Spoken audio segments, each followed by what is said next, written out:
Welcome, everybody, to another RWD gaming video. Tonight, we will be diving back into the Waterdeep Dragon Heist module by D&D reskin for this homeworld of Uradss, and this is the Uradssian Dragon Heist.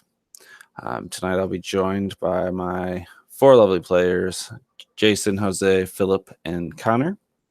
If you have watched any of the prior episodes, you'll know that they are in a party that has either newly arriving to the city or living off the edges of its societies. These five, including their missing comrade Tarragon, have managed to start a tavern in the back alleys of the Troll Skull Alley. And through some deals made with guild tradesmen and dealing with the bullying of the local catfish Don, a black half dragon who seems to throw his weight around this alley for illegal gain. They've also managed to lose a member of their party, awaking one morning to their cook and member of the team used to perpetuate the inn that they're running. Tarragon has seemingly disappeared. The only clues being some tracks that you have identified as larger rats of some kind that made off with him and into the sewers. Pursuing a lead down there, you believe you had tracked Tarragon down as you kind of stormed this townhouse with were-rat creature thugs. You pursued your lead to the end and met with a pristine-looking halfling who, almost anticipating, or rather waiting for you to find your way to him, he made you an offer in exchange for information regarding what you're looking for. He offered to help you track down your missing friend in exchange for killing a local figure known as the Black Viper, whom some of you have met occasionally. This offer was ultimately refuted, and you returned back to the inn to send off Vincent Trench, the private eye from across the street, to go dig up some dirt for you. And it's been a long day since this morning it was around noon when you guys got back. You slept for the night. Rome, I would like you to tell me what would have brought you to the roof of the Troll Skull late at night tonight.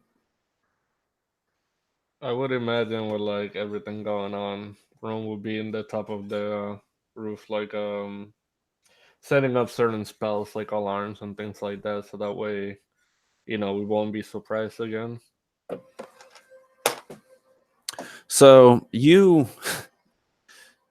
this figure known as the Black Viper isn't as stealthy as they think, and your alarm goes off, but you're aware of their presence as they kind of approach you from behind, not threatening. Any luck on finding your friend? Not exactly. I haven't been able to get out and look myself, but perhaps something can turn up. What do you plan to do if you don't find him? I'm sorry, I didn't heard that last part that you heard robotic. What do you plan to do if you don't find him? I rather not think about that. Perhaps it's time to start weighing what you're willing to do in order to succeed in your mission. Catfish Don, he's not someone to necessarily go up against. He's got a lot more sway than you might think. Well, we gotta do what we gotta do, and our priority is getting our friend back.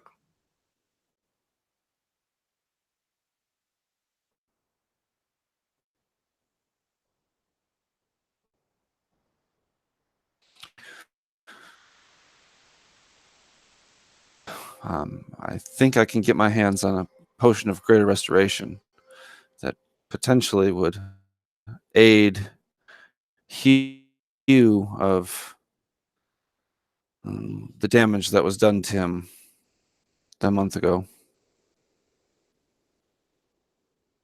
And what do you want in return for it? So you go up against the catfish Don. I would ask you to kill him. I really have no problem with that, but I would have to talk to the rest to see what they think. Very well. If you can do this, I can guarantee that I will get this potion for you as a return of debt and honor. No, I really appreciate that. And if I was you, I'd be careful because there's people looking for you. Seems there are people looking for you too. And she'll smile and take off the roof. Back inside, everyone else, are you doing anything special tonight now that you've kind of screwed up all your leads?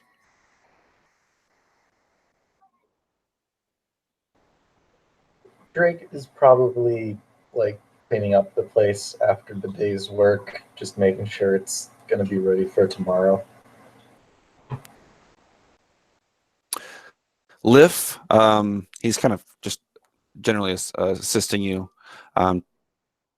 He tells you that a figure that he didn't recognize as someone around the alley had shown up looking for you today.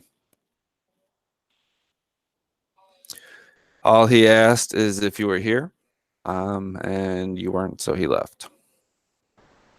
Did you get a name? He didn't give one. What was he dressed in? He wore it. It's been rather rainy, but the sun was out today, and he still came wearing a large raincoat. His hat was low. I thought it odd. I was honestly hoping he would leave longer than he would stay. Good to know. Thank you very much. Is anyone else with Drake in the dining area / kitchen? I would probably be mopping floors there, but paying attention to what's going on around me is not what I would be doing right now.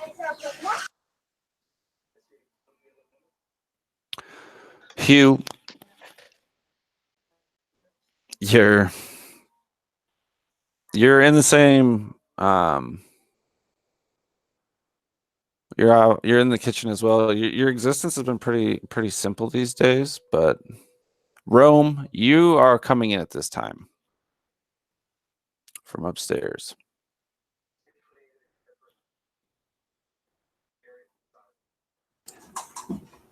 Seeing Rome come down the stairs, I'd wave and give a big goofy grin. Yeah, he would be like, "Hey there, bud," and who else is in the room? Drake. Rome will go and like sit in one of the tables, and he would be like, "I had a visit from somebody." Someone important? The Viper.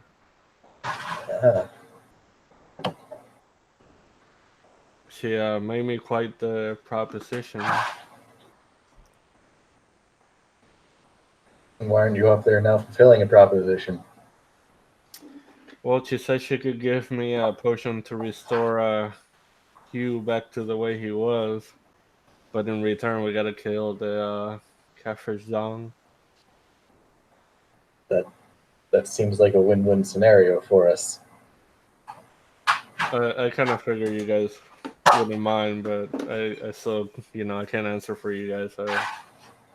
Finland comes busting out of the kitchen doors, and he's like drying his hands, and he's like, "Look, I feel very sorry about our dear friend Tarragon going missing, but we need to find another cook ASAP.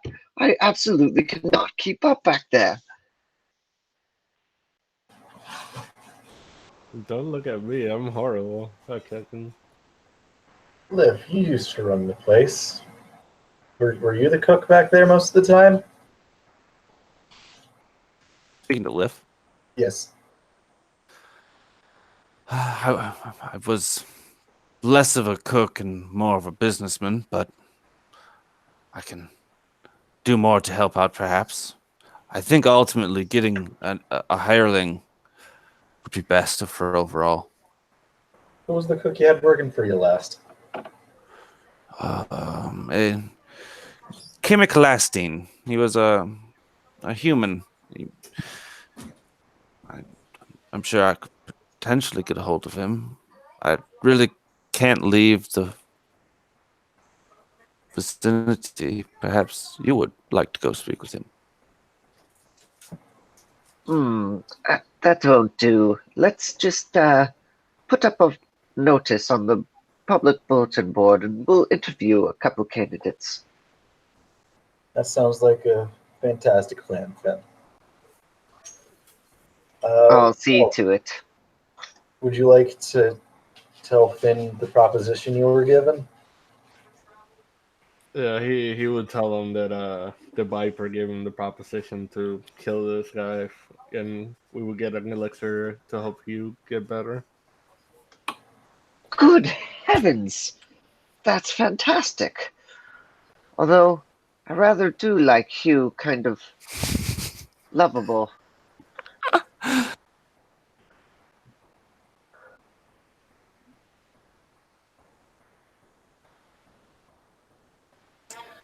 And at that point, he would had set the mop down, finishing the room, and with a big tankard of ale, sits down at the table with you and looks to Rome. What do you mean back to normal? You look a little sickly. That's all. But I feel fine. I keep getting headaches, but I'm fine. Do you remember when we went down to the sewer the first time and we saw that orc man threatening Floon?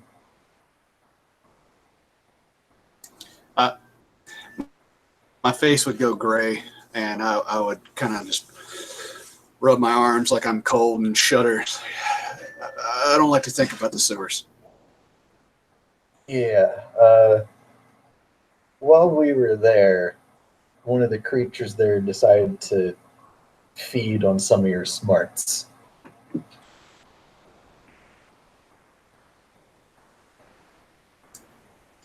And listening to that, the color would just drain from my face. But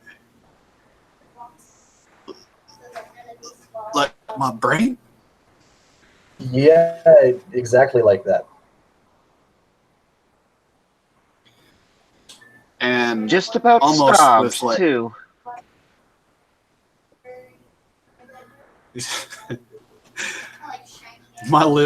my bottom lip would stick out like a 5-year-old about to have a temper tantrum and just quiver, trying to hold it in, and then I would slam the ale back. That was mean, Finley.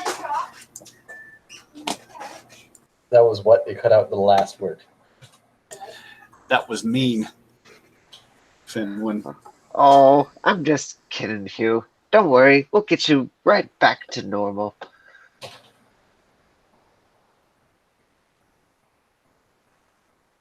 So how do we go about this anyways? Well, we're going to need some investigation done into him, and we can't hire an investigator to do it with what we're trying to do. Well, in the last episode, you guys had already kind of We hired him for something else as well, yeah. yeah.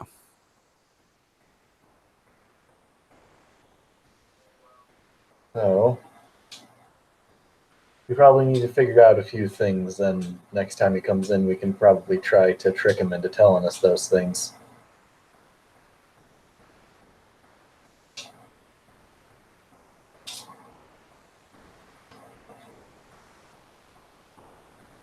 You're actually expecting this PI to come back at any time, really.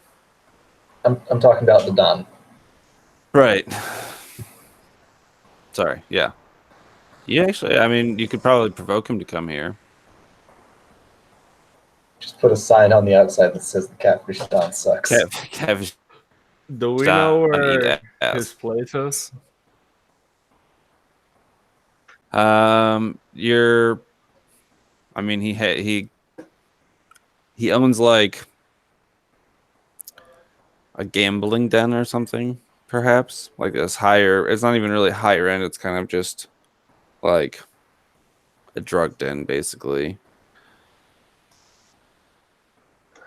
We need to be careful about this, boys. I don't think that we want this linked back to our fine establishment here, so perhaps doing the deed here might be not such a good idea.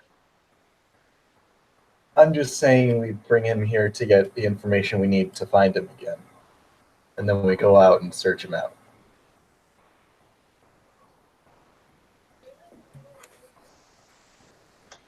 Sure, alright. Maybe someone can follow him.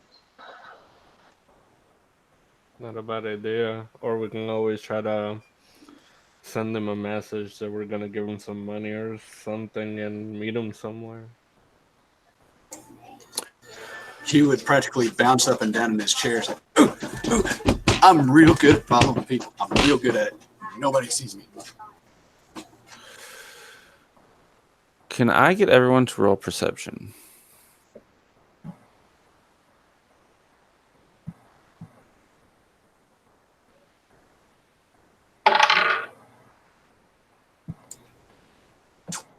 Dirty 20. I also got a dirty 20. So 21. being as you guys are kind of talking about, really important matters to you guys, you're all able to kind of hear these footsteps as they're approaching the bar. The door swings open, and Vincent Trench, Private Eye. This guy is kind of a scruffy looking dude. He's wearing like a duster. I mean, for all he looks like a private eye. He's human. He kind of wears he's got like the 5 o'clock shadow. His hair's cut short, and he comes into the bar and sees you guys. Yeah, he does need some sort of entrance music, some smooth jazz, and you guys are kind of all like talking together in a circle as he comes in. And good to see you guys are all up. What's going on?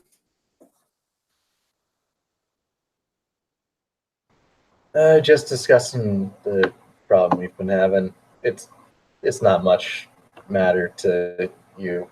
Did you find anything about Tarragon? So he's actually moving with quite a bit of haste. He's like, yes, I did. And he like pulls out some like a notepad, if you will. And he's like, so I found out that he likes to basically extort people for cash here in the alleyway. He has discovered that like if you don't pay the tax, bad stuff happens to your shop. He went and talked to the Ganassi who run the inn, who weren't paying their taxes for a while, and it seemed later on they found that like the exhaust to their forge was destroyed, so it was kind of like smoking up into the building, and they almost caught on fire. He went and talked to like the elven herbalist who she had her glass windows broken out until she started paying. So this guy he's in some deep shit, but it's never him that goes and does it. So these are just like loose speculations at this point. They all have this common figure that all these characters go down to this gambling den, if you will.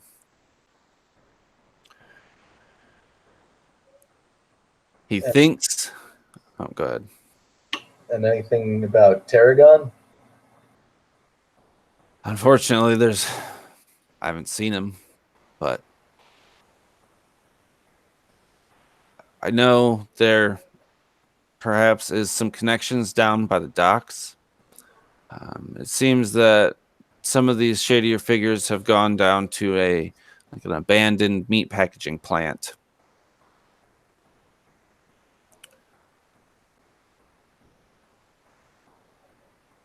That it doesn't have a lot, outside of these figures occasionally going there, there's not a whole lot of activity.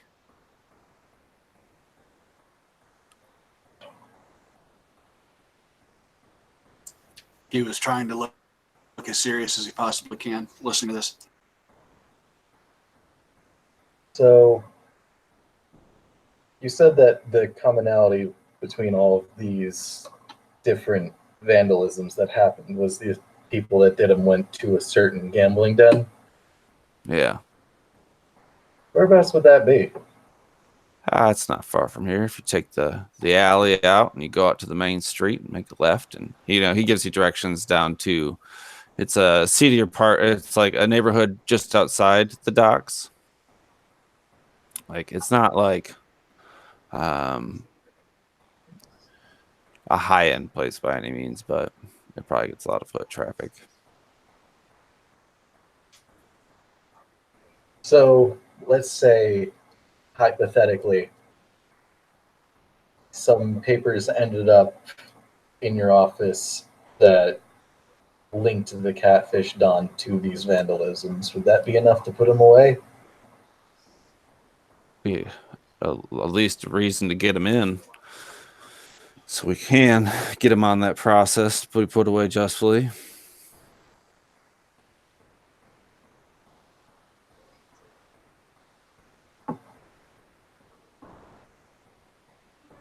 You ever been in that gambling den? No, Can't say it's doesn't seem like your style. It's not my favorite place to be, but I can't say that I've never been there.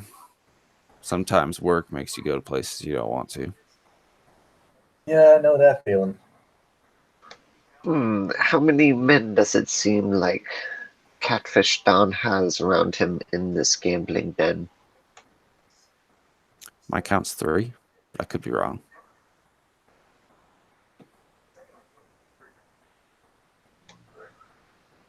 Yes, well. And do you know when he will be there? See, that's what I was going to tell you. But I think that he'll actually be down at this, the guild.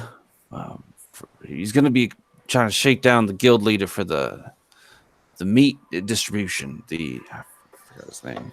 He runs the guild for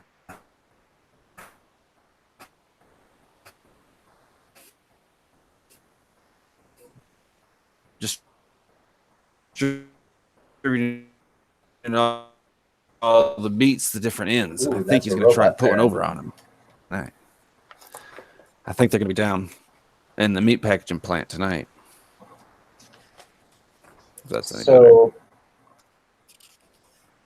You know how you were like the head of the something, something, something, something? They'll be at the meat packaging plant tonight. We didn't get any of the something, something, something, something. The Guild of Butchers, Justin Rask, Cool. will be apparently getting the shakedown at this meat packaging plant from the Don. He thinks tonight, but other than that, he's usually there every night at this gambling den. All right. Thank you for your impeccable work, P.I. Trench. But of course, me and the Troll Skull got to look out for each other. Gotta say, when Liff owned the place, I was quite a fan, so it's good to see that someone's picking it up. Do you happen to have any leads on a good cook Don't at the moment, but what kind of PI would I be if I couldn't find one? Of course, keep your ears out for the best cook as well, Tarragon. But of course.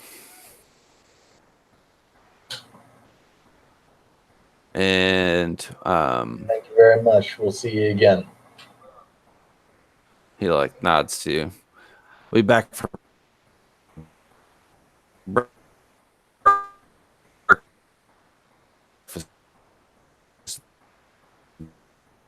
in the morning. Wow, I bet you said a lot of really cool words right there. I think he Well, said, so- I'll be back for breakfast in the morning. Yeah, he said I'll Oh. be back for breakfast in the morning. Maybe if I'm fluent in robot. thank God. So you guys have some So he left options. already? Yeah, unless you have more questions for him. I don't know. I just didn't want to discuss anything incriminating in front of him. How do we pay this guy? This one was kind of. There was a couple mornings where you guys gave him food because he was like hungover or something. Here, have a nail on us. Thanks, Trench. Thank you.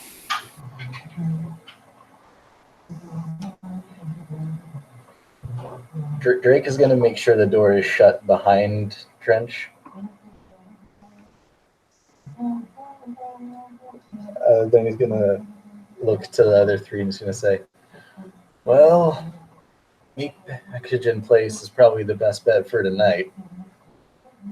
And if he's not there, we hit the gambling den up tomorrow. I think it's kind of perfect. Like, we get to jump him while he's unexpecting anything. Or he might be expecting trouble then, but I think it would at least give us a good alibi.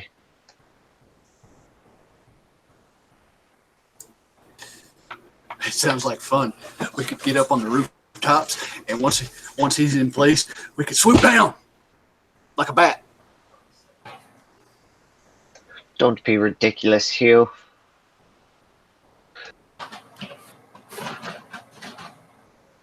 I thought it'd be a good idea. That's hunt insects. You know We'll be what? like eagles. That's a perfect idea. And while we trying to figure out what's going on, I'm gonna turn my familiar into a bat. Not a bad call.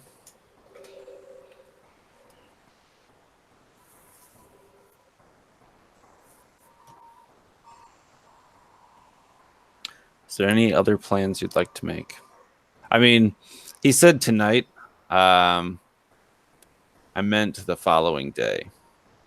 Oh, okay. Actually, no, I didn't. No, I didn't. It would be the same night. Gotcha. And then he'll be in the gambling den if you guys you finish the night at the tavern. I think we should head to the butcher shop and hide somewhere, and then when he's distracted, get the jump on him.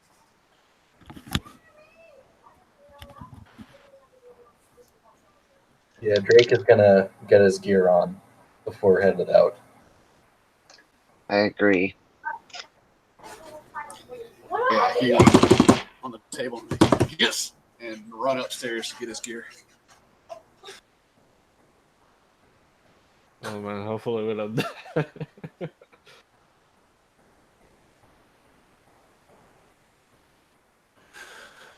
So you grab your gear, you close up the tavern for the night. It's probably about, close to midnight.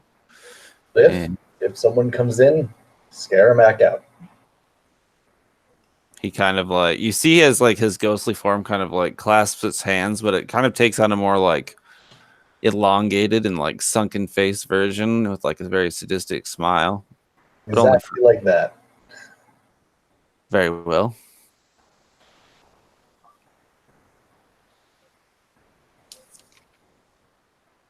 And you go forth into the night.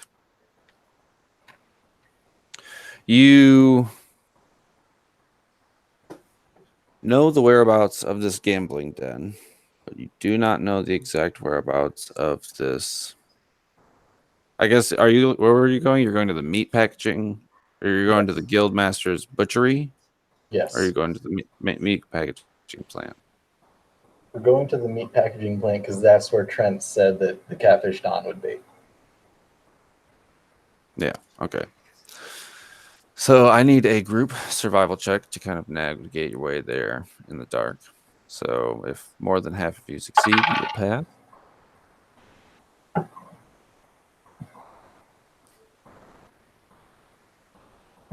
Oh, unfortunately, a 2. Swear I'm actually good at this. I rolled a 13.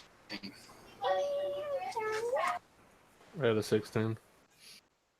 You guys, you didn't pass. So it takes a little bit longer than you anticipate to get there, or to get to the docks area here in the dark. You know that the policing body, the city guard, they have been a lot more alert lately, especially with all the recent, gang violence between the All-Seers and the Silence that happens in the streets. There's, bloody conflicts that happen during the day, let alone at night. So you've basically spent most of your time just trying to avoid, seedier alleyways and, larger groups of people that don't look very friendly. And because of this, it takes you a little bit longer to get down to the docks.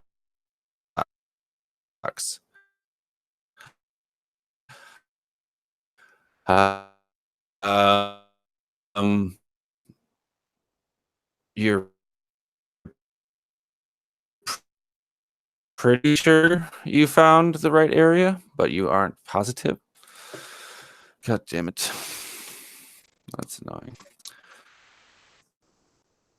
Any better now?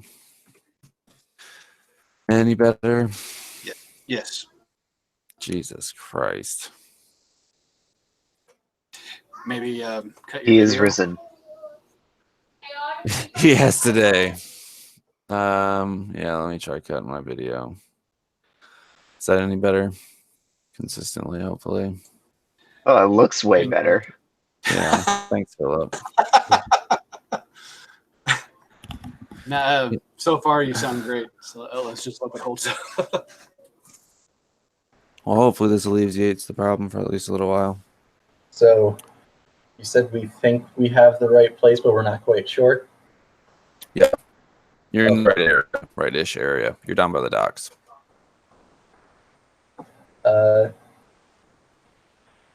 Drake is gonna try and sniff the air to see if he can smell, like, animal blood or raw meat or something similar to that.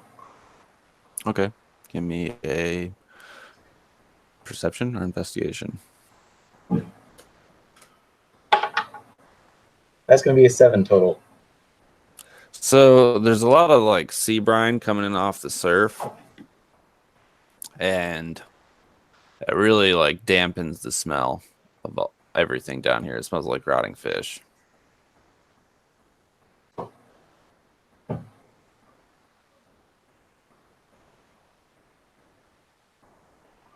Are there I guess we signs can. on any of the buildings? I mean, not really. Some are like, there's quite a few that are boarded up. None of them really have any major signage. This is more of like a private storage area.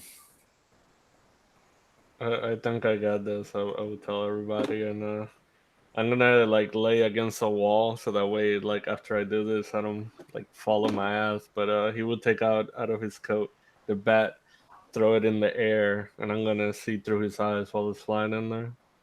Okay.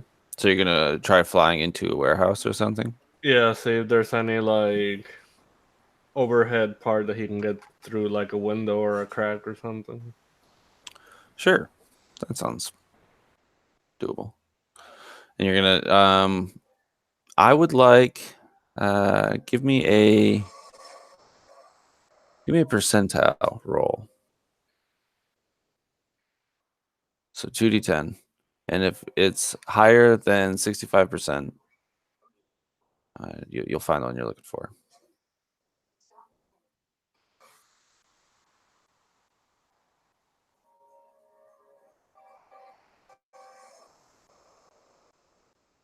One was a 8, the other one was a 10. So 81. Or no. I guess I don't know how to do it on a diary. It would be 18. Yeah, I guess. Or 81. I don't care. You find it. You find this warehouse. It opens up above, and you kind of look down inside, and there's like a lower section where this connects to like the bay, and it's like very similar to the warehouse that you guys were in before, but instead of it being just 2 levels, it's 3 with this bottom portion that opens up into the harbor. Is there a way to get to the rooftops at all? You can get to it from this. Yeah, you could probably get into it from this side. You haven't found the door exactly, but it wouldn't be hard to find. There's also like the bay entrance, which would require you to go in the water.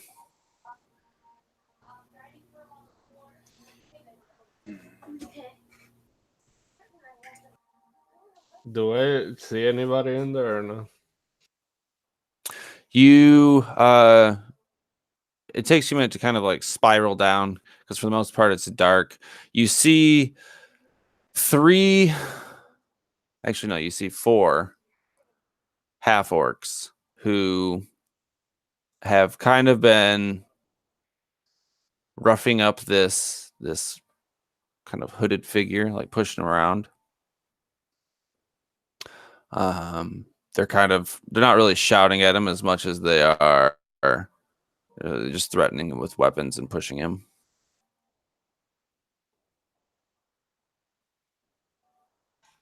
And that's it. We don't see no fish cat down. No, not currently. You do see like a lot of like lines of slabbed meat, kind of hanging from hooks. It's very cold. It seems to be like artificially frigid from like some sort of spell, maybe. Would I would definitely relay the This- information to them. this main area where they're roughing this guy up is it enclosed? Like is there somewhere else to? I missed Like the first is part the of your question. multi-levels is there a multi-level like open to the warehouse? Yeah, Or it's kind is of it like you'd have the overseer's room, kind of like like a walkway around the edge, and like the office upstairs. Then you have the mid floor, which is where all the like storage is, and then like on the 3rd floor where it would connect to the harbor.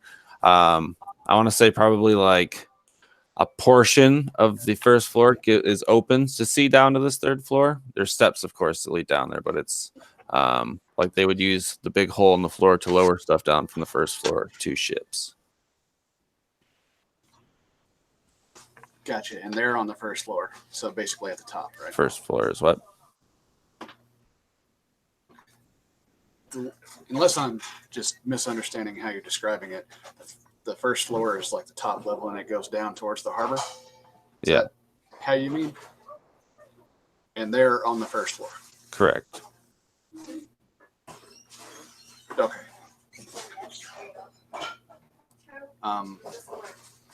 So Hugh would like to see if there's any way to get behind them.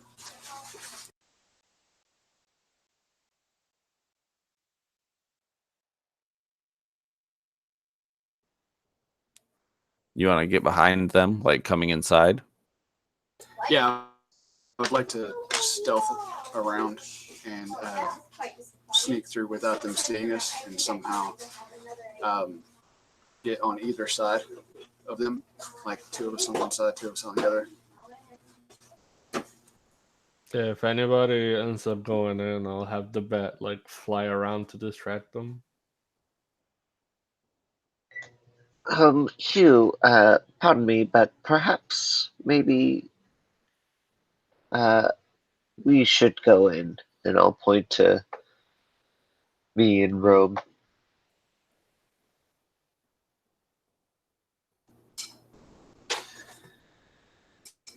He was not, well, we're all going in, right?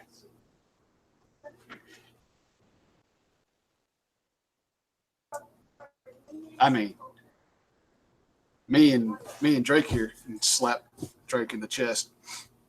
We could distract them, see, and you guys could get somewhere where they don't see, and while they focused on us, you can attack from behind. I look very excited about all this. That's not such a bad idea. Perhaps we can. Rome, what do you think? Drake? I don't think it's a bad idea, and if we're gonna go in, I can have my bat fly around them or scratch one of them to distract them while we get in there.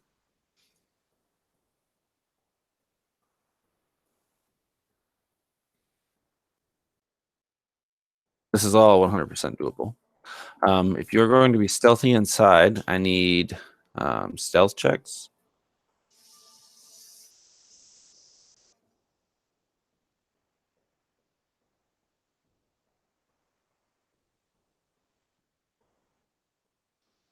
$14.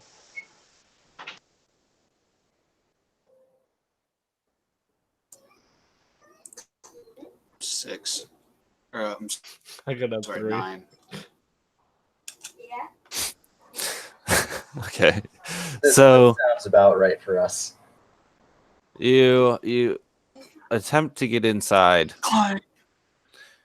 Yeah, this door isn't like well oiled. And like right at the end, as you guys are like going to shut it, like that last little bit, it like into place. And the 4 of these half orcs seem to look up at you. You see like this man in the middle. We need to roll for initiative. He would look at the rest of them, and look at the half orcs, and look back at the party. Go, well, shit, and run in.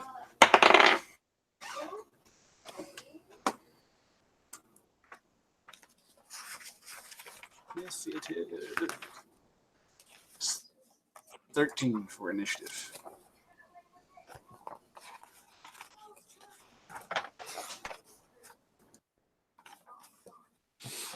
Okay. So not as stealthy as we would have liked to have been, but I think we're going to be all right. So But these every bit as stealthy as we expected to be. we tried. Jose, I know your familiar goes on the same turn as you do. Well, at least that's what I'll have it do. So what do we got here? We got Finland was 17.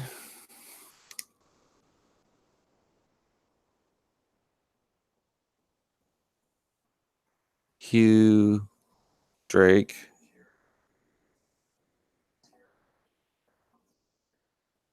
And then Rome. Okay. So Finland. These figures are preparing to run at you. What do you do? So they're on the same level as us. Yes. I guess I will just try to lunge at them and attack. I'll pull out how far away are they? They're probably about 60 feet. 60 feet.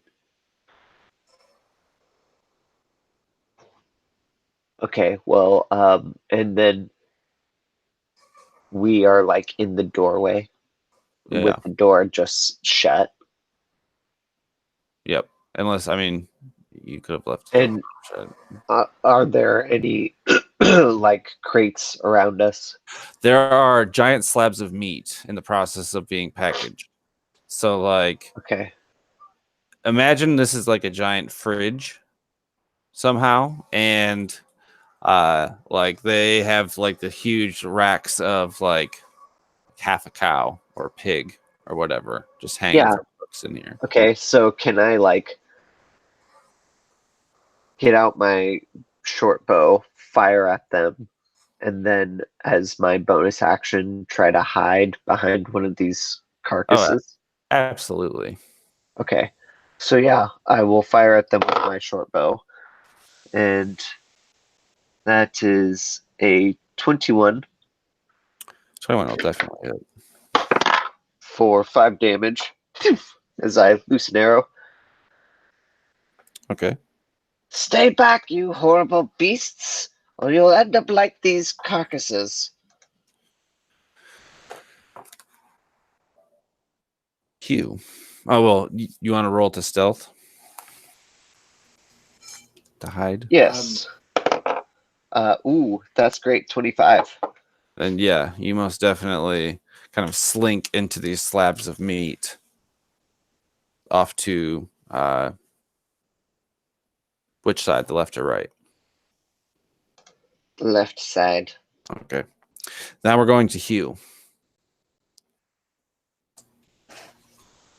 He would come in with his long sword in both hands, gripping it tight, point down, and run in to the first one and take a good solid swing. Well, they're about 60 feet away from you. Oh, okay. Well, I will run as fast as I can and close 30 feet of that. Okay. I mean, there are these slabs of meat if you want to get some cover.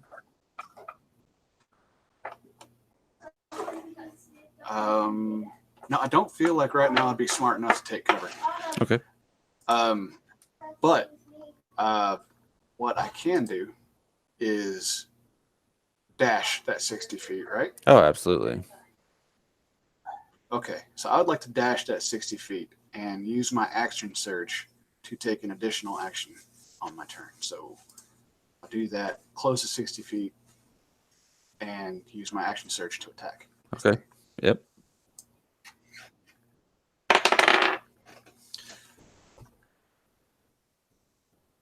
That's a nat 1. So, Hugh, you actually don't see this fourth guy as you like run up. You've like never confirmed your eyesight of this fourth guy, but the three of them, you know, the one guy's holding the cloaked man, and like as you run up, this guy kind of like shoves one of these hanging pieces of meat, and it swings into you, and you're going to take 2 points of damage, bludgeoning damage, as he kind of just rocks you with this. And that actually, is there anything else you'd like to do? You rolled in that one on the attack. Now I'm gonna get clobbered there, and yeah, that's my turn. So the orcs here, half orcs. You see the one, he's like got a hold of the guy, and you see the one that has just like shoved this meat into Hugh. The one that's just shoved the meat into Hugh, he actually has like his short sword out, and he's gonna roll to attack. Does a 21 hit? Let me consult my character. Sorry. Why? Yes, it does. You're gonna take 6 damage as he kind of just like stuns you, not necessarily stuns, but he like hits you with this meat, and then he comes out and slashes you with his long knife. The two that are next to you, one of them is gonna kind of fairly stealthily. He's also going to slink off into the meat in the direction. Well, actually, he wouldn't know. Just he probably he slinks off to his left. So you're right.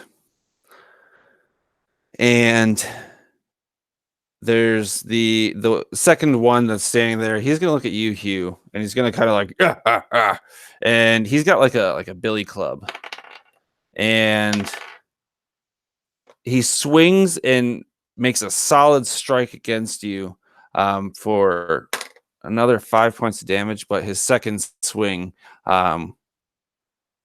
is kind of deflected by a meat that you kind of fall behind. The one with the guy, he kind of like, stay back or the old man gets it. Drake's turn. So, what is the floor made out of? Probably some sort of poured concrete. Okay.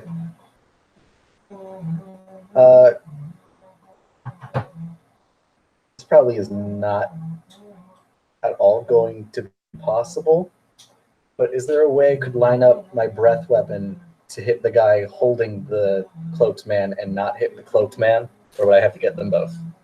You probably have to, he's like holding the him at Okay. knife, like in front of him. So yeah, you probably hit him. So Drake is going to pull out his light crossbow and drag it against his side, getting some of his blood on it to activate his Crimson Right. And he's going to take a shot at the guy holding the cloaked man. Okay, give me an attack roll.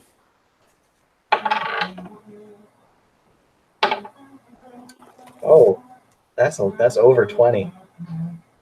So yeah, he is revealing enough of himself that you can get a clear shot, and you make purchase.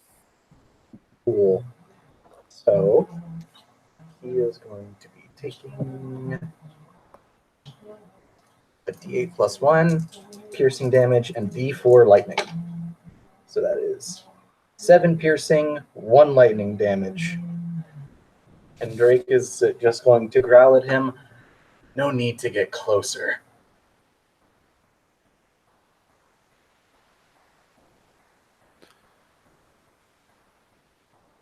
Is there anything else you'd like to do? That was. I guess I'll move 30 feet forward, Okay.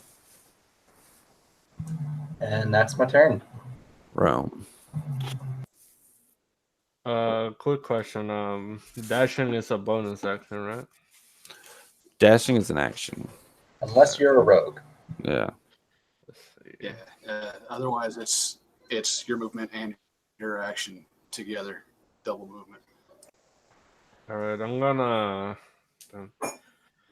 move like where I'm in range to like hit anybody with like one of my spells. Let me see what else.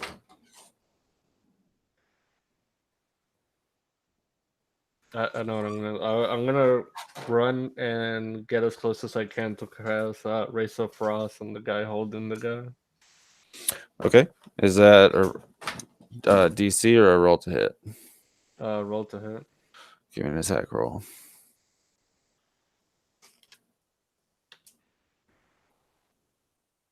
That's 18 hit. 18 will hit. Let me see what the damage is.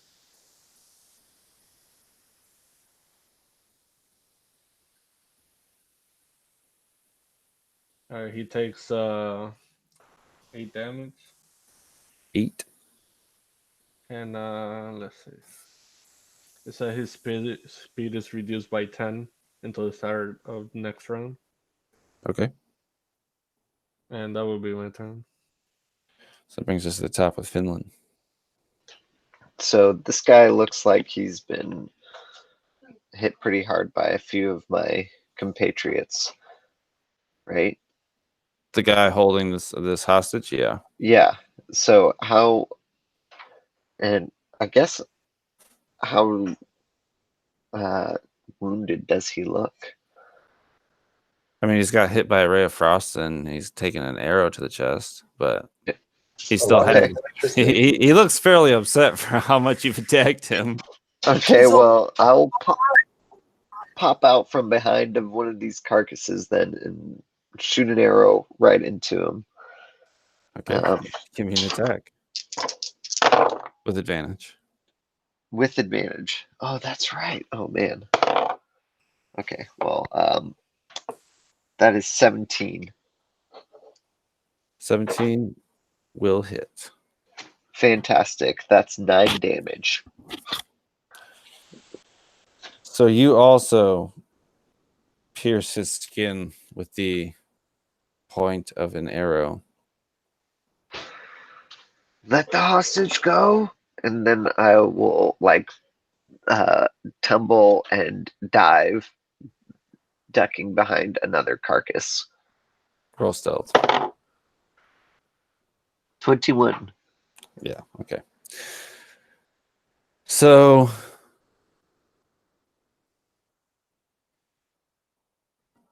is there anything else you'd like to do before Hugh? I think that was all 3. So Hugh. All right. Well, the first thing I want to do is use my second wind to roll a d10 plus 2. That's 8 hit points back to me. That's a bonus action. And then the guy that knocked me around with the meat and clobbered me, Yeah. I want to take a good solid swing at him.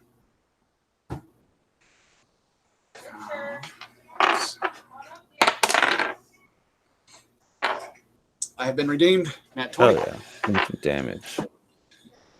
Damage with both hands. That's a d10. So just a reminder, you do your full damage. So whatever your die is, you take that plus modifier, but roll a second time and add it again. Okay, so you get the full and a modifier. On the roll, do I also add a second modifier, or Yes. just whatever the roll is? Okay, cool. So that's 12 plus 6, so 18. Hell yeah. This is a nice strike into this guy. What does it look like? I come up and shove the front of my sword, tip of my blade, up into his ribs from the bottom, and slice out.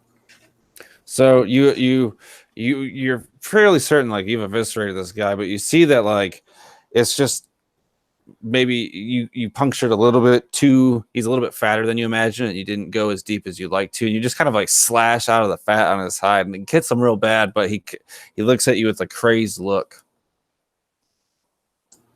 And with that, I would kind of bounce back from the group of them, hopefully drawing 1 or 2 of them with me. And that's my turn. I want to move like 15 feet backwards. If you move, you'll provoke an opportunity attack from the second one that came up on you. Worth it. Okay. Okay, well, if you move back, he will attack. But Jesus, does a 14 hit? No, sir.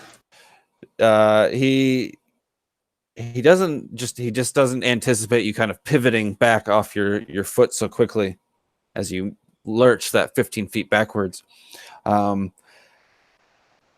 The orc that has this hostage, having taken quite a bit of damage, he is just going to try and eviscerate this dude.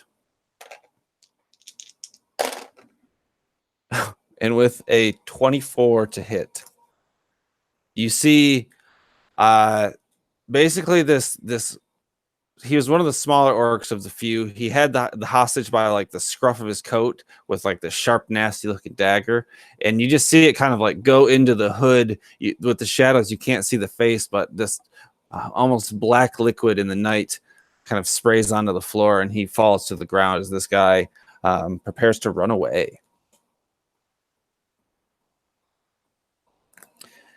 You see the two half orcs that were in attack with Hugh, the one is going. They're both going to try and kind of circle around you, but I don't think they're able to get to both sides of you as they both just kind of attack you from the front.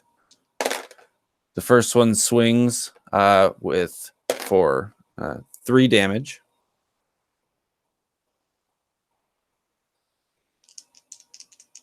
The second one comes upon you for 6 damage as they both kind of just have you pushed back. There's no real way to easily, you're not as, lithe as everyone else to fit slimly between these slabs of meat. So you're kind of like bumping in them, trying to escape into the thing, and they're just kind of coming at you, hitting you with clubs. Now, I'm sorry. Who is taking this damage? Me? Yes. Okay. So, how much damage total? 9? Total, you took 8 points of damage. Or no, 9 points of damage. I'm sorry.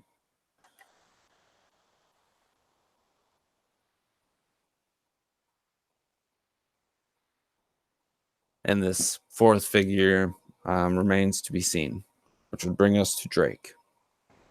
You're about 15 feet away from this brawl. I'm just going to run past it and try to get to within line of sight of the guy that's trying to run away. Yeah, okay. You would have to, I think you'd probably have to get on the other side of this like skirmish that's going on in front of you. Yeah, that's what I'm saying. Like, run past the skirmish that's happening with Hugh, and then try and take a shot at the guy running away. If that's possible.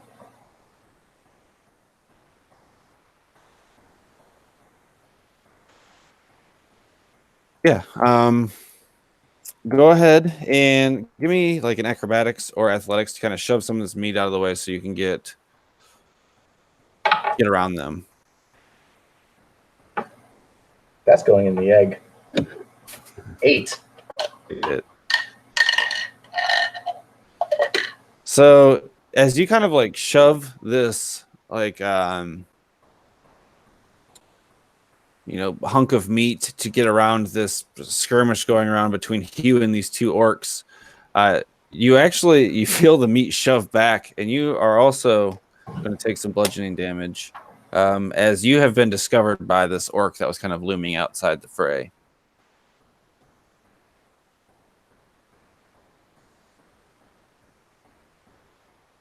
One point of damage, sorry. And do I manage to get past, or am I... No, you're kind of like stagnated here. This guy has kind of like pushed you into this conflict, so they're right next to you as well. All right. So seeing that he's going to get delayed further by these guys, he's going to pull out a hand axe, and he's going to drag it across his other side to draw blood, and he's going to activate his Crimson Right on that. And then he's going to attack the one behind the meat. Okay. The meat is sort of providing him some cover, but you absolutely give me an attack roll. That's going to be 16. 16 will not hit. All right. That is move action, bonus action. That's all for me. So that brings us to Rome. You are also about 15 feet from the skirmish. You see Drake has kind of been like buffeted from the meat by a figure still unseen to you. What do you do? Well, since that guy is trying to run away, I think I'll bolt him again with a ray frost. This is also kind of obstructed by the brawl that's in front of you, so you wouldn't have direct line of sight. This is kind of like a hallway with meat on either side, and on the other side of the meat is where this guy is. Gotcha. Well, I'll run towards him until I can get into line of sight. All right, I'm gonna need an acrobatics or athletics check to kind of shove this shit out of the way to get around this skirmish. I got a 15. So yeah, you're able to like. There is no one behind yours, so you push and you're able to sneak around. I guess not so much sneak as you are able to just force your way around. They haven't quite been able to cut at you. You managed to duck behind some of this, some of the slabs. Give me an attack. Actually, would it be alright if I got close enough to him and I did something else? You could get probably about 15 feet away. Oh, I can't get any closer than that. No, he was 60 feet away, and he's Okay. about to start moving in the other direction. I'll attack him then. Okay.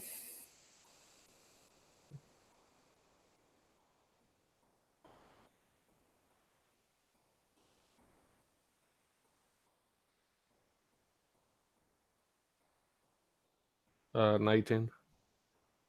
19 will hit. 6 damage. So And what does he's it look low. like as you bring this guy down? As he's trying to run, he would throw this ice bolt at him, and it probably, as he's running, got him like right underneath the shoulder, and maybe like it's where his heart at, and he got jabbed in there. So he's falling, and he lands on pretty much if as he lands on the floor, he pushes it deeper into his heart. You see as he like falls on it, this bloody icicle sticks forth from his back as he pushed it all the way through upon falling in his face. One down. And that would be my turn. Finland, your turn. Nice shot, Rome. So that was like the main guy who was running away, right? Yeah. So I'll just pop out from a carcass and shoot at one of the guys who is in conflict with Hugh. Okay. You would have advantage because you're behind him. Fantastic. How about a 15? 15 will hit. Great. And that will be 11 damage. So, are you attacking the one that Hugh had attacked or the other one? The other one. For 15? No, for 11. 11, sorry. So yeah, this one, he's noticeably like, ah, as you pierce him in the back with your weapon. Keep scrapping, Hugh. And then I'll use my bonus action to, of course, duck and hide. 18. So yeah, you're able to, it's like these are not designed for this particular purpose, but like you're able to, duck and weave under these meat carcasses in a way that just like works to your advantage really well in comparison to everyone else. So I'm so nimble. Halfling feet splashing through the meat blood. well, for the most part, it's fairly congealed because it's cold. But yeah, your coat is like covered, and your sleeves are like just damp with blood as you've been running past meat. Disgusting. So that brings us to Hugh. Okay. Well, I would like to keep their attention as me and the two orcs keep swinging at each other. I want to take the dodge action to make it increase your AC. No, it makes their attacks against me at disadvantage. Hell yeah, that would help. They've had pack tactics this whole time, so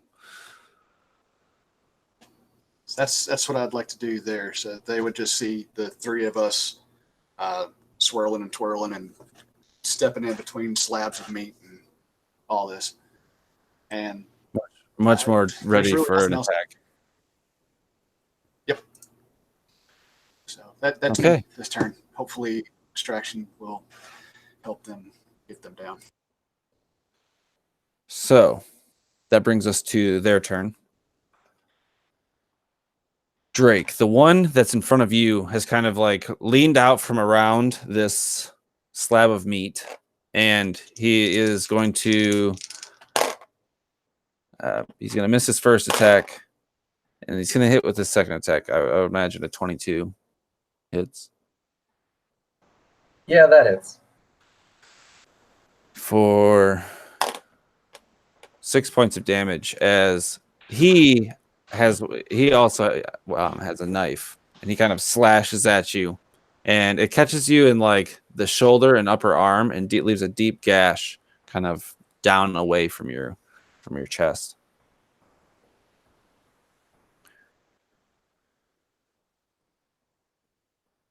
And he kind of he snarls, "You shouldn't have interfered. This will be your head." You know not with whose blood is on that blade.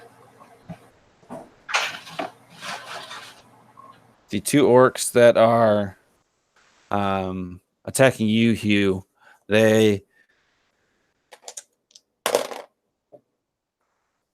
does a no. So your successful parrying movements and defensive measures have like they're just attacking you aggressively. Your sword beating away their clubs and your shield parrying the blows. Or wait, you're using your sword in 2 hands, aren't you? Yes, I am. So yeah, you're parrying their blows back and forth as they just swing aggressively, and the military training in the back of your mind that has been grilled down there from years and years of mercenary work, that doesn't just go away. Your muscles work of their own accord. You bat away these blows as an extraordinary swordsman that you once were and are. And that brings us to Drake. Good thing that So- my instincts are in the back behind. It's the front that got 8. You said the guy came out from behind the slab of meat? Yes. Okay. I'm going to take a swing at him with the hand axe, and then I'm going to try and hit him on the side using the edge of the crossbow. Okay. I'm going to take a wild guess that the crossbow is going to be counting as an improvised weapon. Yeah. Okay. I'm going to give you a D4. So first attack is a 12. A 12 will hit. Oh, neat. Now that he has moved away from his cover. Second one will not. So Give me some damage with this hand axe. 3 slashing and 1 lightning. The least I could possibly do. The D4 is going in the egg. We're egging them all tonight.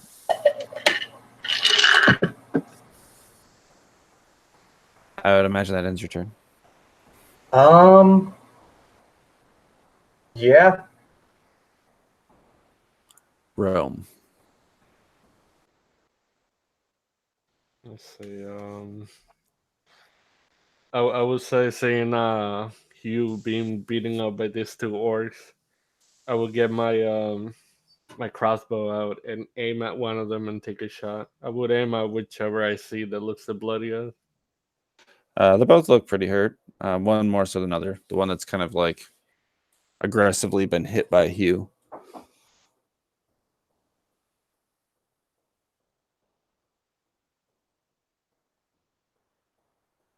Does a 15 hit? 15 will hit.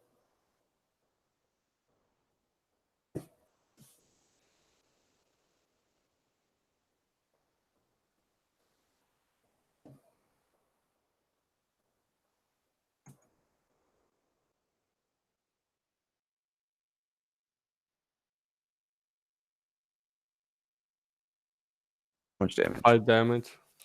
Okay.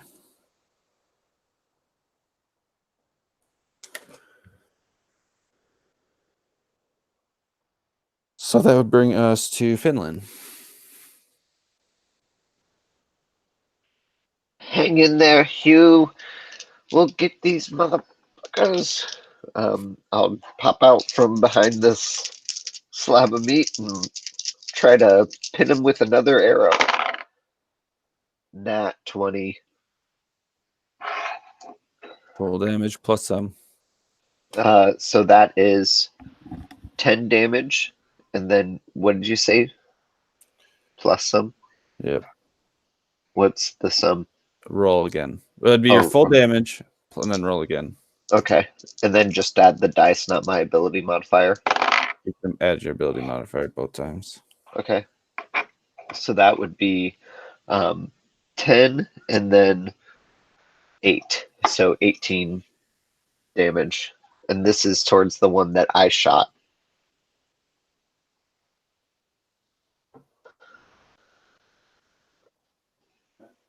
$18. Yeah. So total. Okay. This one looks fucked up. You can see you fucked this dude up pretty bad. He's like leaning forward heavily. God damn it, still not down. And I'll hide. Ooh, but this time only getting a 7. So you watch. It's probably a little bit more of a mental thing. As you see, you're using a crossbow, right? So you're using a bow. So your arrow sinks into this guy a lot more like viscerally than it usually does. Like you kind of tear into his inner torso, and it kind of catches your eye for a bit too long, and you kind of like run into this slab of meat instead of in between them. So like the blood kind of coats your face as you kind of just face first into this meat.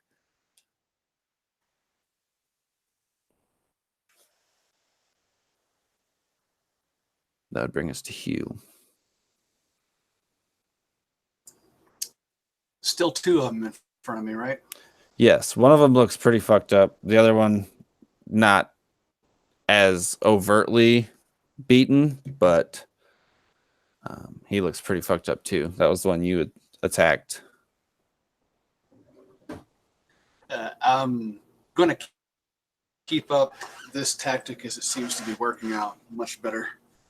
I'll throw out a jab at the one that I had stabbed, and just say, "Come on, pig face," as we're dancing through the swinging meat again. Still going to use my dodge action, and that's going to be my turn. Very well. That'll bring us to them. The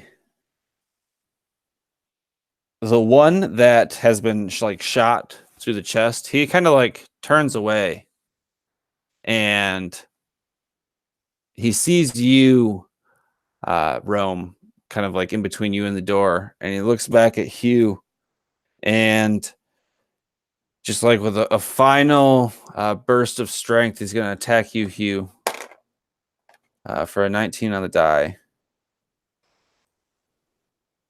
At disadvantage. Oh, wait, he's got pack tactics, so it just is canceled out. Okay, well, dead guys. Yeah, it hits. Don't worry, you only take 5 points of damage this time. I'm down.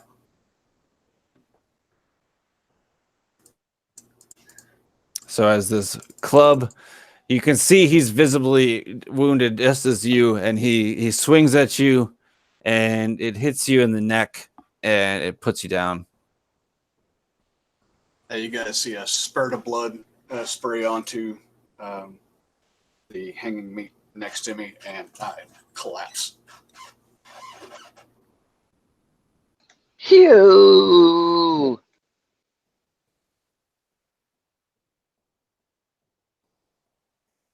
That will be that's the first orc's turn. The second one, he also sees Drake here fighting with his bigger friend, and he's going to swing at you. Does a 16 hit? Dude, these dice are on fire tonight. I'm sorry. That's one above my AC. So you're going to take 5 points of Jesus. Drake wasn't 5 looking point. hot before. He's looking even less hot now.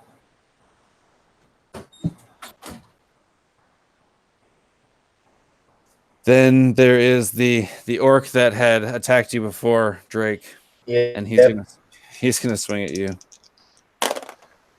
Oh, okay. Does a 12 hit? No. So his knife kind of sticks hard into like a rib of one of these slabs, and he can't get a clean strike. And that brings us to Drake. Your turn. Yep.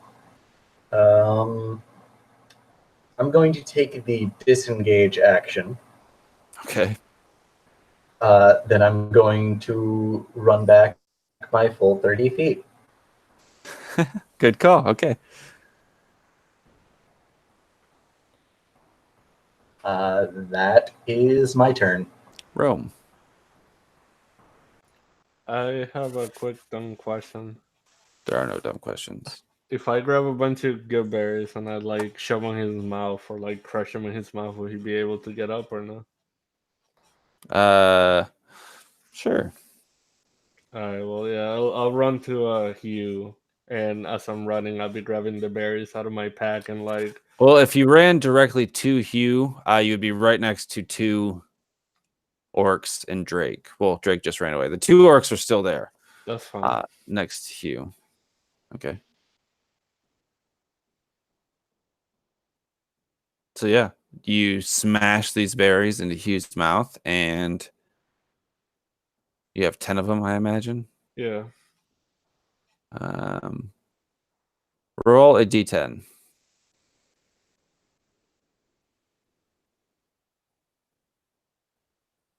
8. So you managed to smash 8 of these berries into Hugh's mouth. Massage them down his gullet. Okay, who stuck their berries down my mouth? Rome put his berries in your mouth. Don't worry, they were pretty good berries. They're good berries. All 8 of them. And if I can, I want to position myself in front of the 2 orcs. They're, going at them. Yeah, you can most definitely do that. Finland.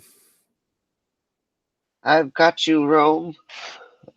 So I do not have, Well, yeah, no, you do not have advantage because you're not stealth. but I could use my bonus action first to try to hide and then That attack. You could most definitely do that. Oh man, this is terrible.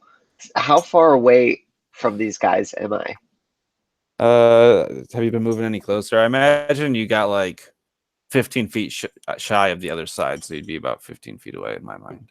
So I could like throw my short bow down. You could run. You wouldn't even have to throw your short bow down. You could maybe, but you could run up and attack them. Could I move to them and do 2-weapon fighting? Is what I'm asking. Attack with my rapier and then with my dagger. You would be only doing the 1d4, but you wouldn't be able to stealth because attacking with an offhand is a bonus action. Right, exactly. Yeah. Yeah. So your dagger would be. Is it a dagger? Yeah. So it'd be d4, no ability modifier. Right. So I want to first run up with my rapier and try to stab the guy that I punctured twice with my bow. Okay.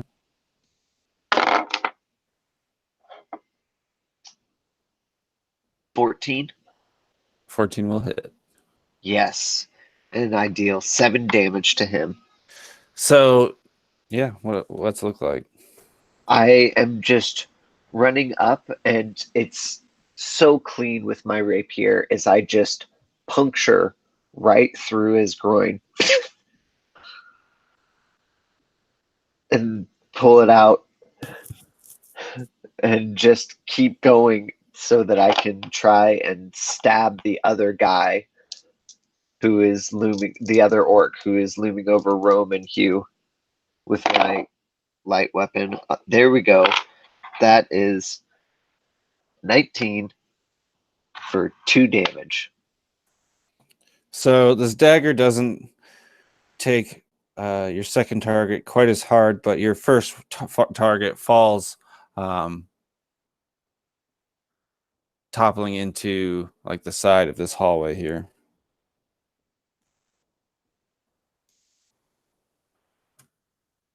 And that brings us to you.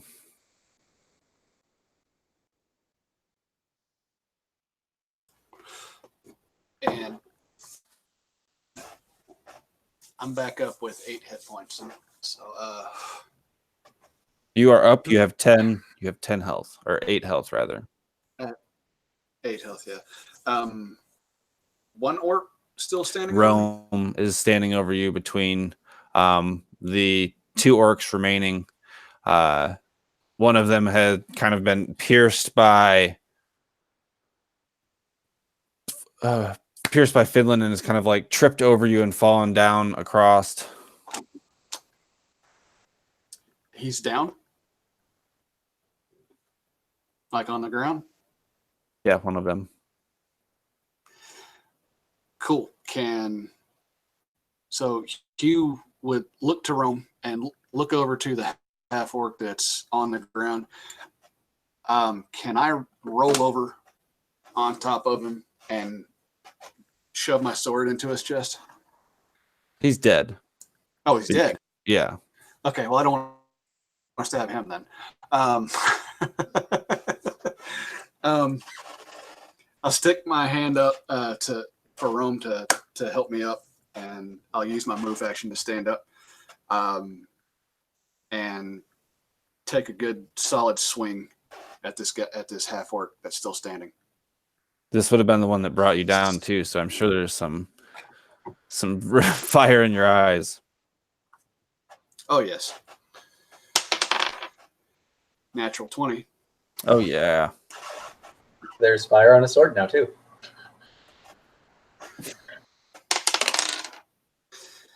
So that would be 12 plus, so 23 total. 23 damage. Good Yes, God. What does that look like as you overkill this guy by 15 points of damage? I want the camera to zoom in on this half-orc's face as the room appears to be spinning around and his eyes go wide and then roll into the back of his skull as his severed head slaps onto the pavement and his body falls over before me. It's like Mortal Kombat. It is. You see like the head kind of look around for a second before the life leaves its eyes. The one orc that's left is kind of positioned himself so his back is to the meat, and to his now right would be Hugh, who cleaved his friend in half, and Rome standing next to him.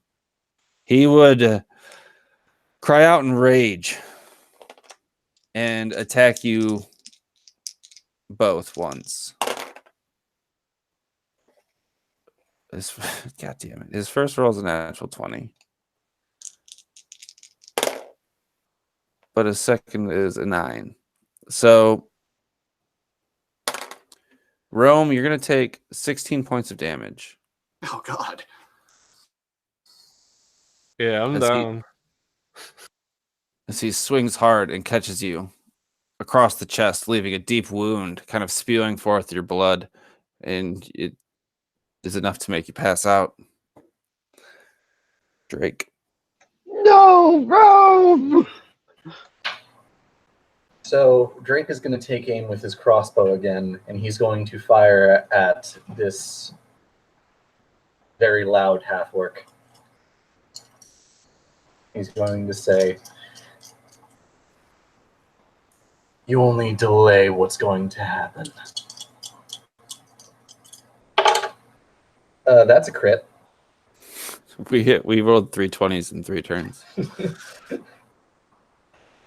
So you said max the damage, then Let's roll again. okay. Well, that's 7 lightning damage, Okay. and then 16 plus one is, and 17 piercing damage. That'll do it.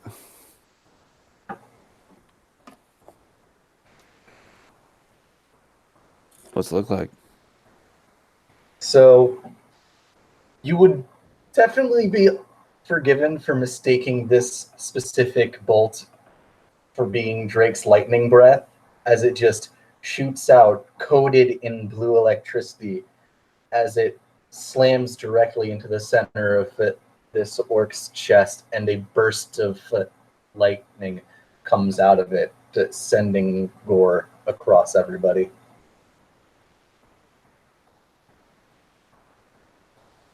And with that, you have taken us out of combat.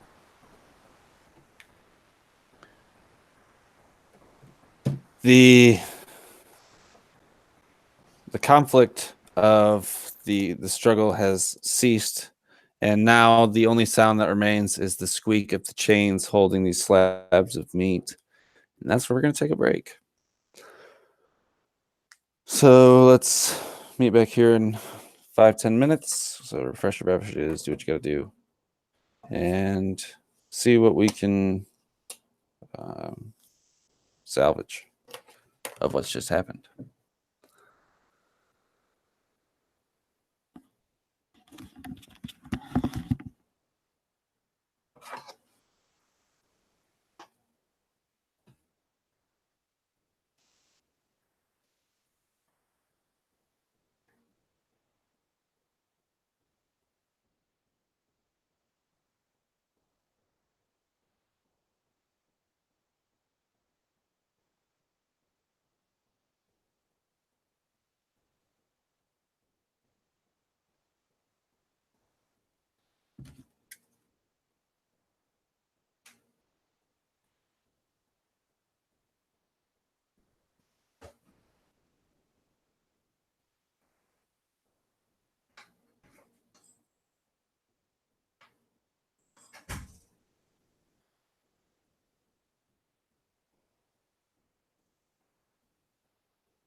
Oh, you guys should go check out Versatile Diecaster tomorrow at 7. There's going to be the next session of Adversary Assault there. You should go watch it. I've been told it's fun.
All right. Hey, how's it going? Not too bad. Maybe I can try with the camera again. Maybe. Could work. Man, the whole thing went so badly. It didn't go too bad. Well, we didn't fund the freshman, so So apparently I can't use my camera. Hmm. Camera problem. Fun. Whatever. Maybe it's for the best.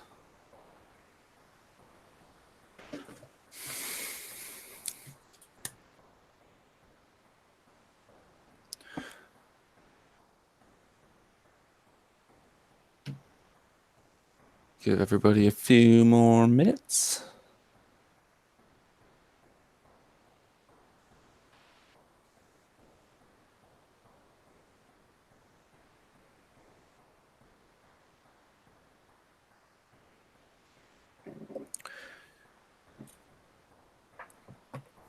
It was a fairly nasty combat.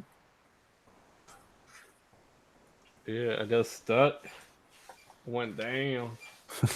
Well, we'll take care of that once we get back to it. You still have 2 good berries left. No, he smashed them all into his mouth. 8 were the only ones that he managed to get down. Oh. Oh. Yeah. To be honest, I don't foresee us going past 11, to be honest. But then this sucks is like I would have casted my shield spell as a reaction, but he got a 20, so there was no way. Pack tactics, man. Yeah, it's my fault. I'm a wizard. I shouldn't be rushing into things. You're a level 2 wizard. You're fucking crazy. It's balls of steel.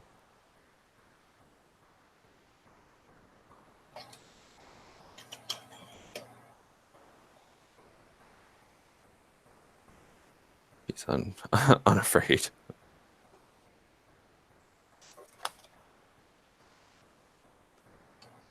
Yeah, I couldn't let my buddy die, you know.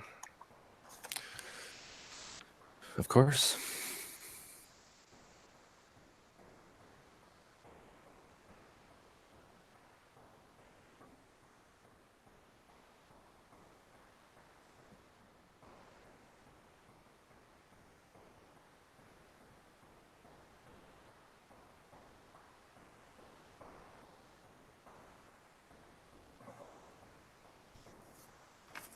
Yeah, I don't know if you heard me, Jose, but I don't imagine us going past 11. I heard some. I was just curious. I don't work tonight, so it don't matter.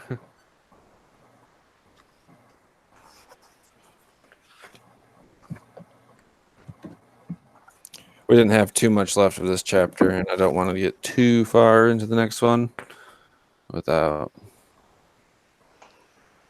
giving some time to let Well, this hey, settle. good news. Nobody's around to witness the murders. No. Not at the moment, anyway. This is one of 2 approaches. Be so sneaky that no guard knows that you're there, You guys are doing or great with sneak there are work. no guards to know that you're there. Burn this motherfucking down. No, that would definitely draw the attention of the... Yeah. I mean, in fairness, they're going to see electrical burns and cold damage. They're going to think a fucking magic user did this, and a powerful one. They very well could. They're also going to see a lot of arrows, so they might think an arcane archer did it. I don't know. I'm not a part of the guard. No, they're going to figure it out. Ooh, that'd be a good idea. Why don't we get Drake as part of the guard so he can throw the investigation off the scent? Even better idea. Hugh. He'd probably throw it off by accident. You'd get all wrapped up in it and start telling us, guys, we gotta solve this mystery. There is this murder. It's all the investigation that you guys did.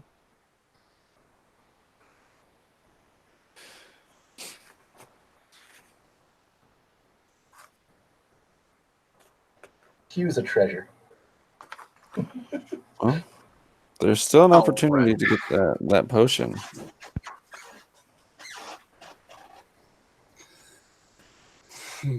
Well, I would say we definitely should check the bodies and see what they got in them. And I guess our other choice is, well, we should probably heal up before we go to the casino. So who is this guy that they were keeping as hostage anyway? You pull Is he you. dead? He is super dead. Okay. So we'll come back to, as like I said, it was quiet for maybe about 2 seconds as you hear the gurgle of your friend Rome lying on the ground bleeding. Oh shoot, yeah. We want to try to stabilize him first. Drake is going to run up and he's going to try to use the blood that's on his hand axe to sort of try and cauterize the wound. Give me. Does anyone try to help him? Yeah, I'll definitely try to help him So by go like ahead. pushing the skin together, like. Ugh. I'll hold Rome down. Give me a medicine check. All right. Oh no. Oh no, oh no, oh no. So, Don't say that. With Uh, advantage? with advantage. 7. That's not enough. Yeah, I figured. I rolled a 2 and a 5. Rome, you are bleeding out. Oh god. Strange What do you- tactics. What do you guys want to do? Death save, Rome. Death save.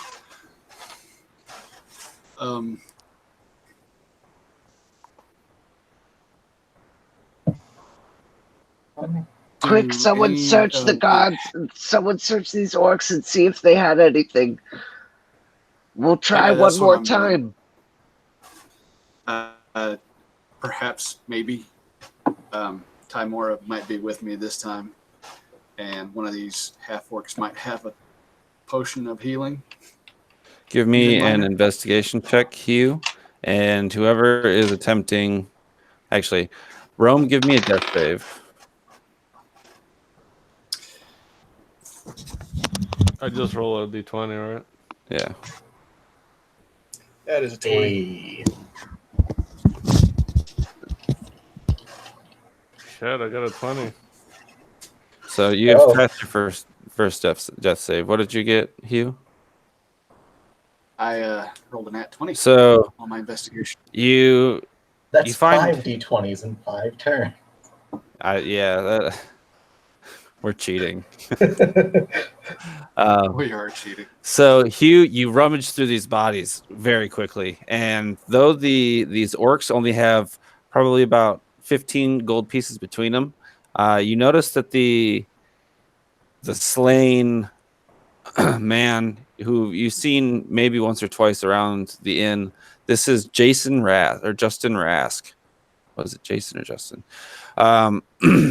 Justin Rask, the leader of the Guild of Butchers, and he had 20 platinum pieces on him in a drift globe.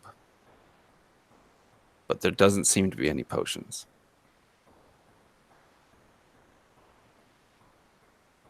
While he was searching, Drake pulled out his bedroll and he tried to wrap it around Rome and use his rope to secure it tightly to make a tourniquet.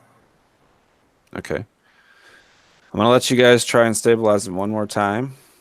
If you roll by yourself, it'd be at disadvantage. If you get Okay. help. Yeah, I'm helping for sure. It'll I'm be- staying by Okay. room, trying to help I'm in any still way I can. searching the bodies. Oh no. Why are we letting Drake roll this? Because I have a high wisdom, I guess. 8. I rolled a 6. Into the egg. Yeah, put those in the egg, man. Your egg is gonna be full. That is the 4th die so far. Rome, make a death save. I love how it's either fire rolls or just ice. I got a 15. So you've passed 2.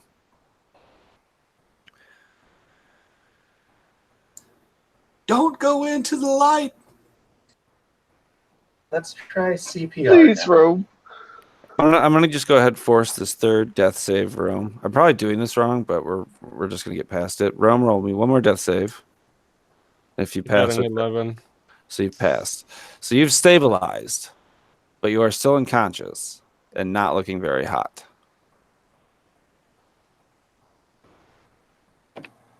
Can I pick him up and let's rush back to Troll Skull Alley?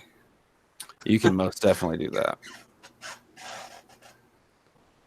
Drake is going to suggest avoiding any places with high concentrations of guards. We are definitely going to Oh, have to yes. deal with that.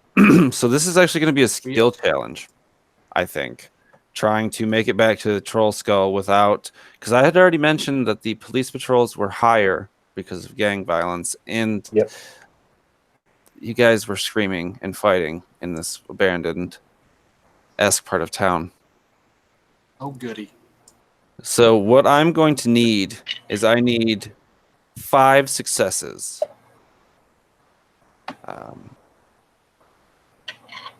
In a row or in total? Total. So what we're going to do is we're going to... we can just stick with the initiative from before. So it'll be Finland, Hugh, Drake, and then Rome, you'll be unconscious. What I want you to do is tell me what skill you're utilizing to try and evade the guards or get you back to the Troll Skull. And Hugh, if depending on what you're doing, you may be at disadvantage because you're carrying Rome. So Finland. Gotcha.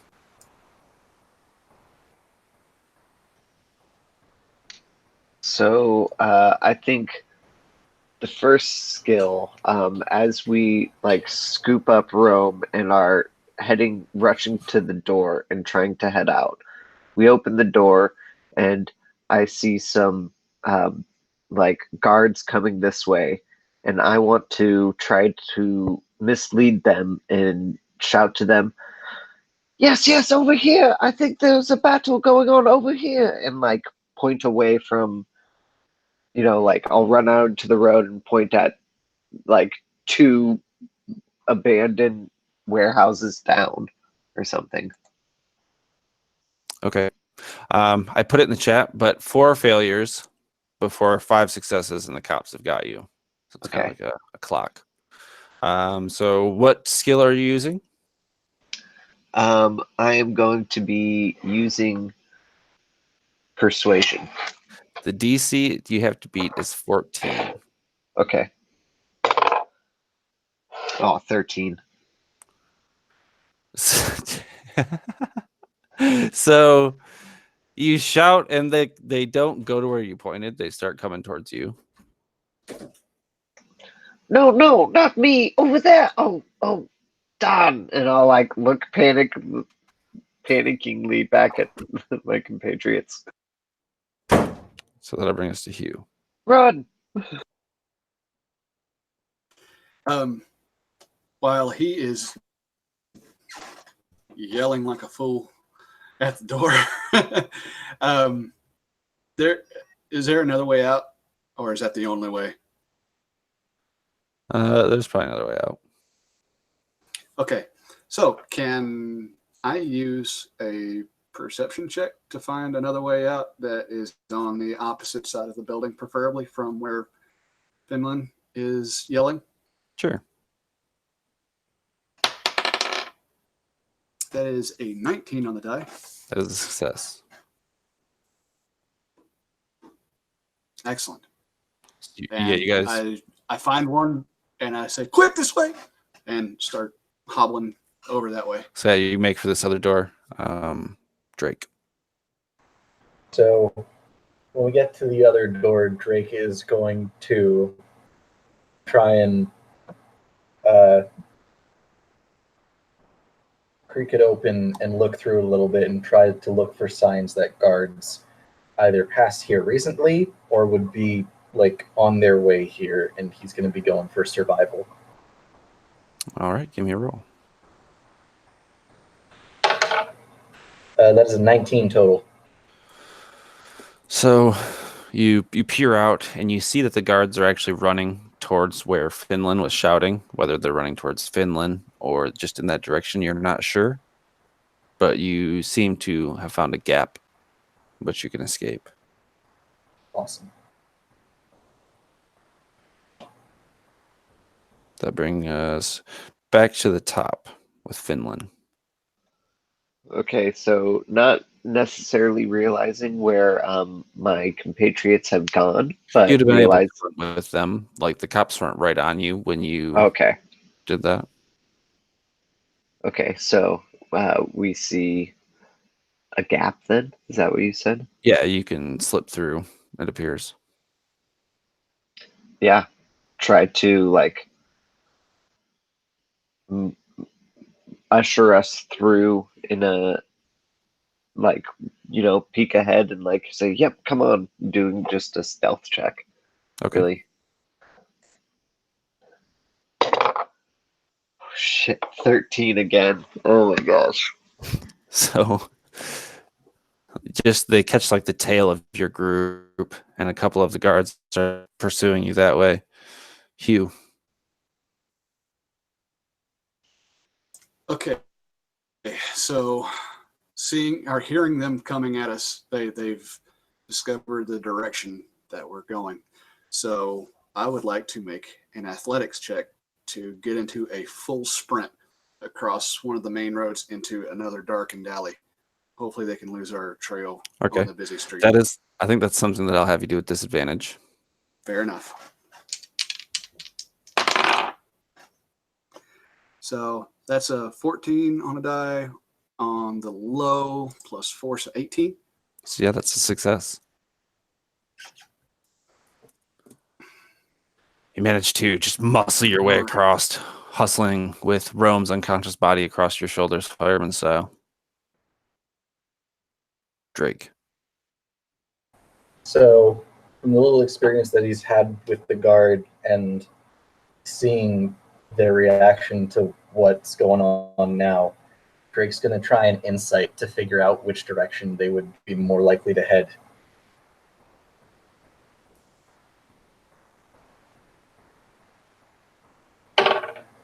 Oh no, that's a 12. So your intuition is just off, and you are unable to discern a probable location.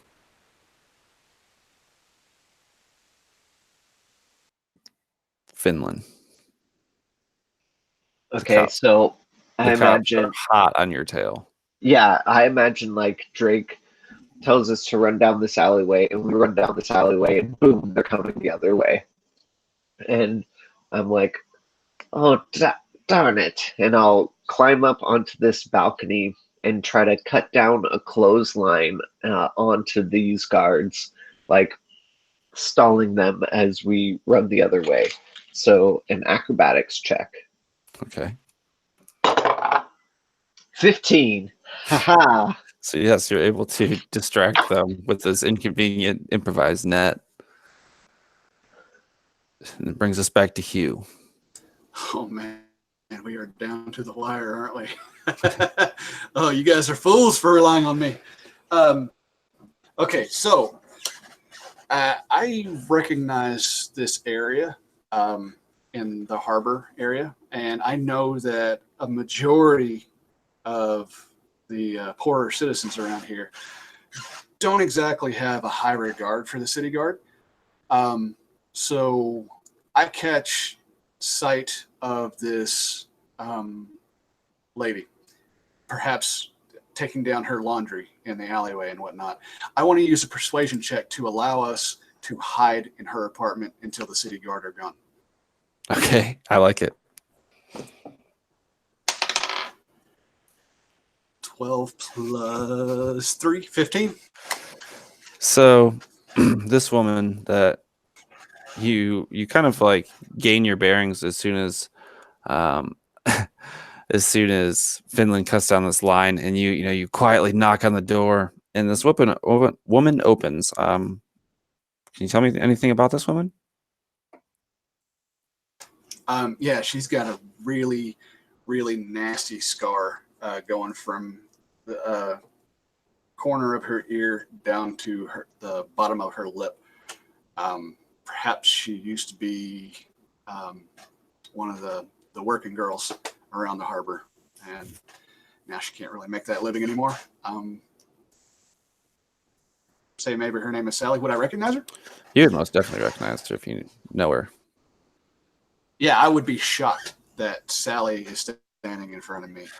And you kind of she would be like shocked to see quickly me. say this proposal, and she opens the door for you to come in and shuts it behind you. Excellent.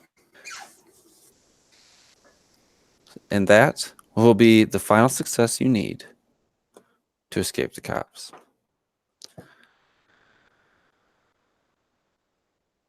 The woman that lets you in, she tries speaking with you, Hugh. Well, Hugh, I haven't seen you in quite some time. And out of breath, I've got I set Rome down. Yeah, you've already managed to set him down and let things cool over before this conversation take place. Oh, for sure. And still kind of heart racing and out of breath. I sure didn't expect to see you. Talk about good fortune. Well, fate works in mysterious ways, I suppose.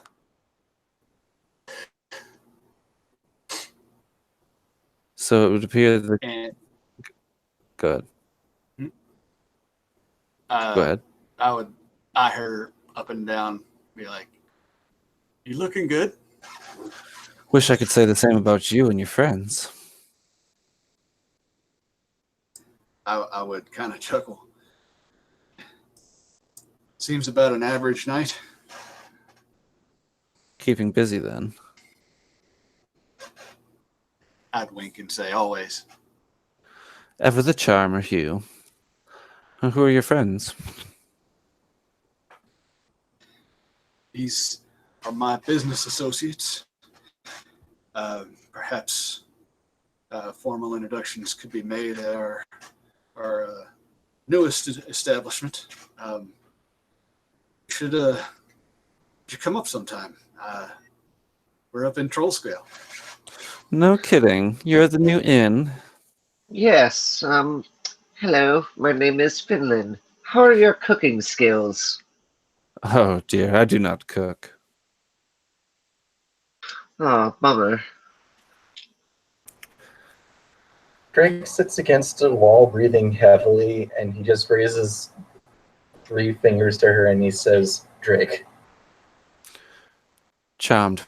Please, try not to bleed too much on the carpet. So, I see you guys are in a bit of trouble. Yes, mind if we hide out here until it all dies down, and then we will make our way back to our tavern for sure. I don't see a problem with that. You wouldn't happen to have any bandages, something we can stitch a wound, hot water, something to help our friend here? Sure. I've tended enough drunks to know my way around a sewing needle. And she will attend to Rome to the best of her abilities. The night does not pass quickly, as most of the night you can hear the scuffle of the guard, as well as alarms going off. You have reason to believe that your doings are not the only doings that took place this night. And you find yourself awaking the next morning. Not completely healed. I would say that you probably got a short rest. A short rest? Yes. Just, I mean, when you left the troll skull, it was midnight. So it's probably the ass crack of dawn.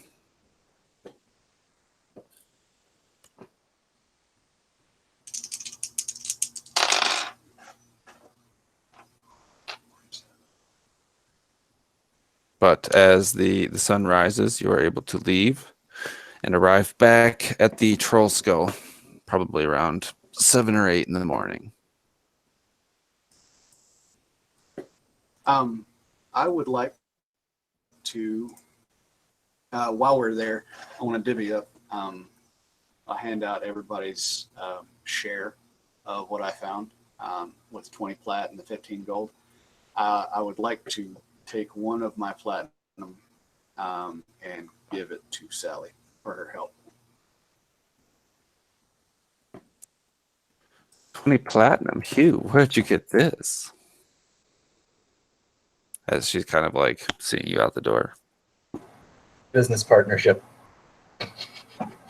Before you can tell her what actually happened. So that's 5 to Rome, 5 to Finland, 5 to Drake, and then 4 to me.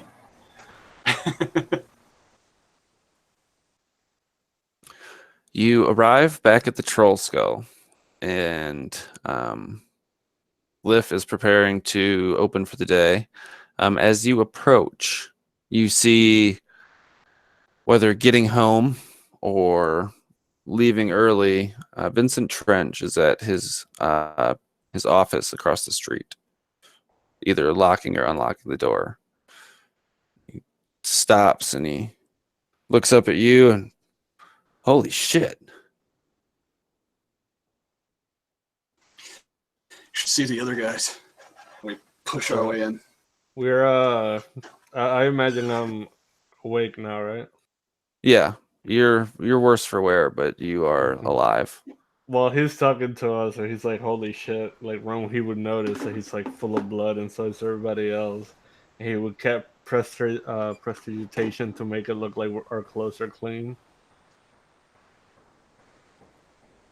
You notice that he is also looking pretty scruffy, though not as bad as you guys. It's like he kind of like scratches his beginnings of a beard, as he hasn't shaved since yesterday. Oh, you guys look like shit. I thought I looked bad. Drake cracks his neck a bit and he pats the guy on the shoulder and he says, "Well, bit of ruffians tried to get us on our worst day." When I left you guys last night at the inn. Yeah. We decided to just go make sure nothing bad was happening on the outside. Evidently, that wasn't the case. It is now. What exactly did you guys get up to? Trying to protect important assets. I don't think that's quite any of your business there. Well, I guess I can tell you what I found. Anything with Tarragon? It seems that there is some dealings with the silenced, and some character named Clooney.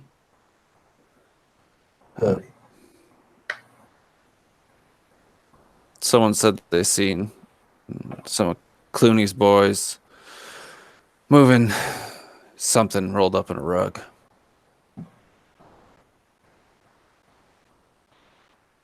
Thank you very much. He kind of like looks you all up and down. I don't know what you did, but there are rules here in the city, and if you did something wrong, you should probably report yourselves to the guard. I'm not here to point fingers, just some advice. Like I told you, we were only protecting something important. And I believe you. I'm just saying. There are ways to be guilty without doing the crime if you know something about it. Anything else you find out since our last meetup? Well, like I said, I was out all. Well, I guess I didn't say it. I was out all night. Tried all the Don's favorite spots. Couldn't find him.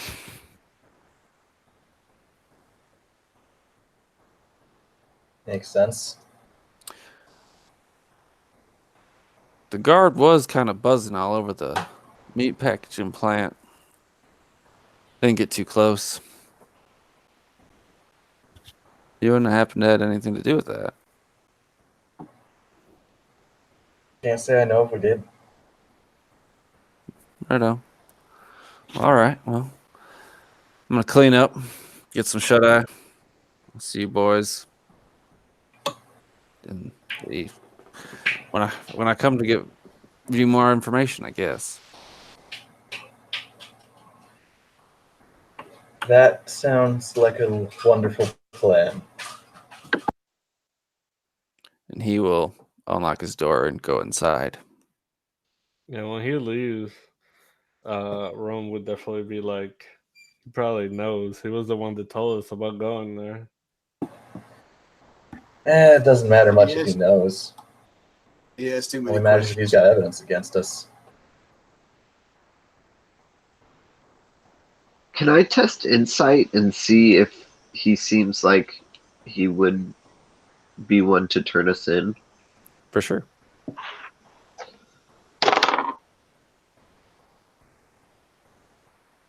Okay, that's only a 10.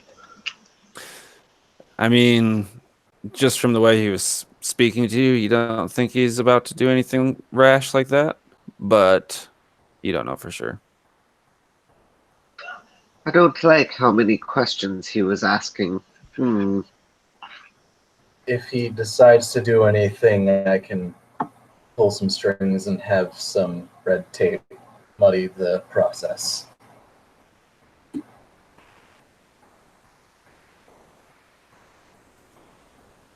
Finland will kind of like What look you about up this? and down in surprise. But what are we going to do about Tarragon? Well, we'll let our investigator do the investigating to see if he can get a location that he was brought to. But before then, there's not really much that we can do.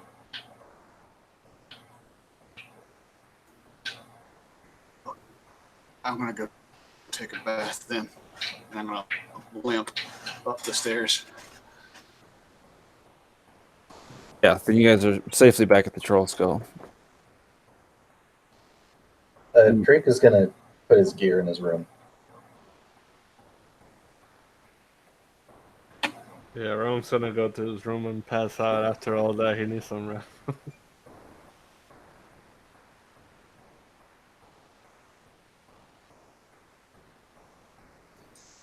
And you're able to do that. So you would now be able to take a long rest. Somebody needs to be down there just to make sure that things run smoothly. So Drake's going to be the one going down there. Yeah, you can do it in shifts. Yeah, after I get washed up and dress the wounds and whatnot, I would also go down there. So in your shifts, and you're able to get rested up. It is later in the day, and the girl who had come in earlier in the month, her name was Esvale. She was more noble born. She talked with a couple of you. She comes in and sits down at the bar. Someone roll me a d4. 2. So Rome. No, I'm sorry, not Rome. Finland. You are the one currently running the shop when she comes in to sit down. My goodness, Finland, you look worked to the bone. Yes, it's been quite a night. Well, what can I get for you? I'll take a club sandwich. Some ale. Of course. I'll go and I imagine get the fixing to start preparing it in front of her.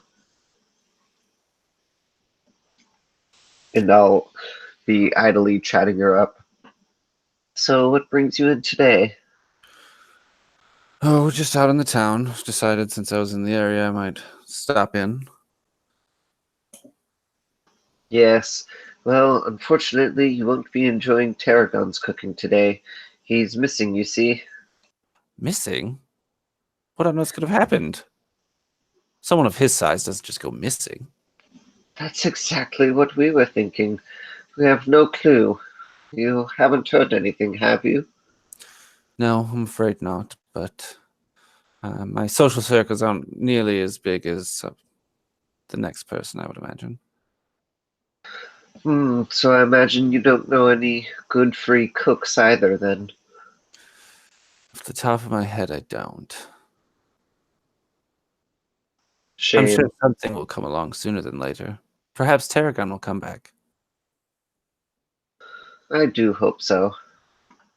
And, Finland will try to probably bite back some tears, knowing that's not going to be the case.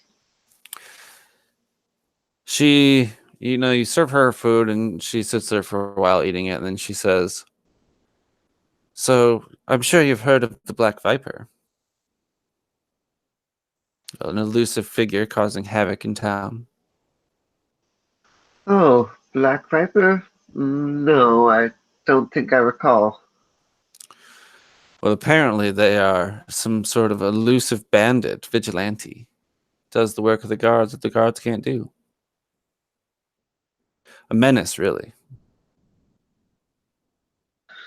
Extra work? Oh, sounds exhausting, he'll say.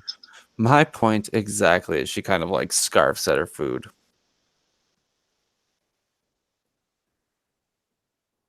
There's word that she got into it with some were-rat figure. Killed him in the streets. Is that so? Well, suppose that's not the worst thing that could happen. You know of this person? No, I don't think I do. I'll bluff. Give me a deception.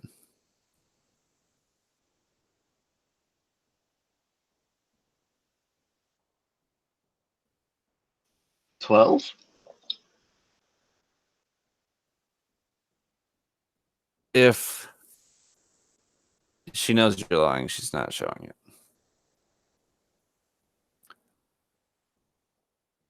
Right. Well, I think it's tragic, really, that the city has gotten to such a deplorable state that people have to put on costumes and patrol at night to make themselves feel safe.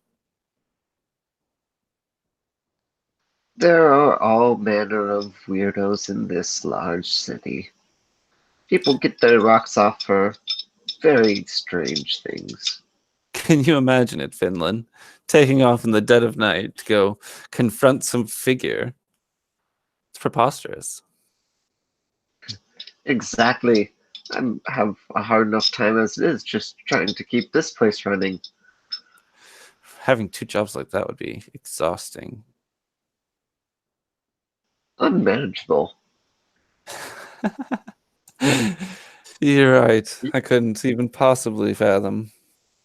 Hugh is behind the bar, comically cleaning one mug, like eyes darting in between both these people as they're talking.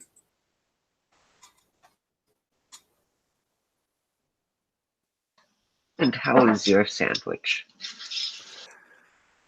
Well, to be frank, you're no tarragon, but it'll do for now. I wish you the best of luck in finding help. Thank you. And I hope she left a handsome tip. She did.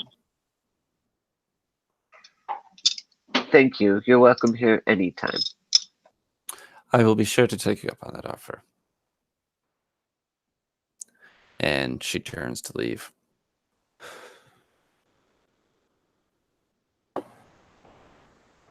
So Go ahead. during Drake's shift of manning the bar, he's probably going to be working on that help wanted poster for a chef. Okay. That's all. It's actually during your shift, Drake, that a few of the city guard come in. Hello, gentlemen. How are you doing this fine day? Not too bad, not too good. You know the state of things. Can't say I'm aware. Gang violence in the streets. Oh, that sounds rough. It's a real nasty business. What can I do for you fine fellows today? They'll take a keg of ale and some like lamb or strip steaks. Now, here's a question about logistics over this whole tavern thing. Are we going to bookkeep as far as what this place generates per night, per week? It's a per month? monthly, so I'm gonna have us do it at the end of the chapter. So the next session. Okay. We did it at the beginning cool. of this I just kind didn't of know how that was gonna work. yeah, we're doing it like on a monthly basis, so it's not something we have to keep track of every time. Okay, cool. But yeah, you will be able to generate profit and whatnot. So not a whole lot of your kind around here. I'm a strange kind of thing. Strange kind of things tend to stick out. Yeah. Where were you last night? Last night, out and about, just trying to see what the town was offering yesterday. Real nasty night to be out and about, don't you think? Man Yeah, killed in the streets. Four dead found in a meat packaging plant. Oh, that sounds horrible. Yeah, real nasty stuff. Blood all over the meat. Contaminated for sure. That's going to be a thorn in our side. That was one of our best providers. Yeah. Well, what can you do? Yeah, Not much you can do when something like that happens. didn't happen to see anything while you were out and about, did you? Maybe I didn't see anything a group of suspicious. people running around in the dark down by the docks. Can't recall if I was down by the docks last night. Give me a deception check.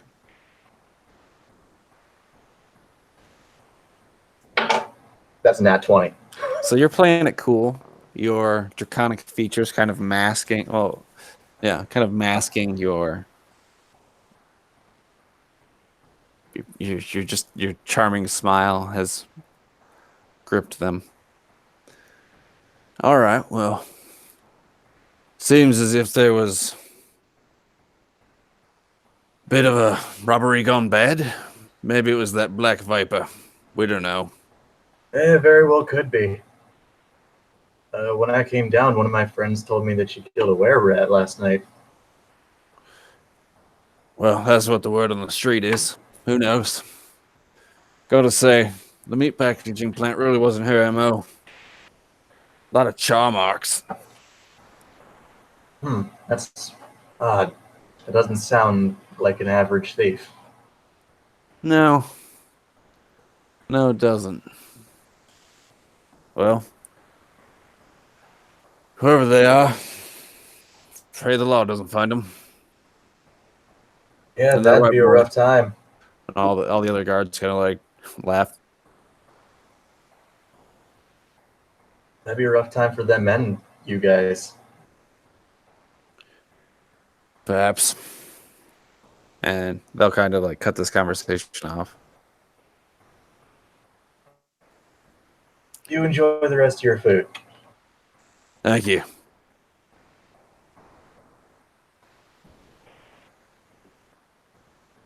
And Rome, you've slept for most of the day, and it's getting to be evening time.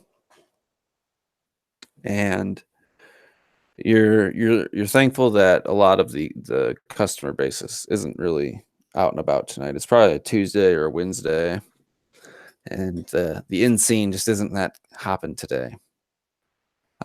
And you are getting close to closing up the bar when you hear the jingle of the door, and your favorite private eye comes in. Evening, Rome. How's it going? Haven't seen you in a while. Yeah, I try to stay out of my hair for as long as you can. But I'm sure you got the gist of what went down last night. From what I hear, all kinds of things went down last night. Yeah. Gotta say, the barracks over by the city guard they were hopping with activity when I strode by there this afternoon. Can I get you a drink or something to eat? Yeah. Give me something cheap and brown. He'll go and he'll get like a keg and he'll be like bringing it. It's kind of heavy, but he'll set it down, pour him a drink, and he'll be like, "Don't worry about paying. You know, you do us a solid. I got you." Thanks, mate. That's actually what I came here to talk to you about. So,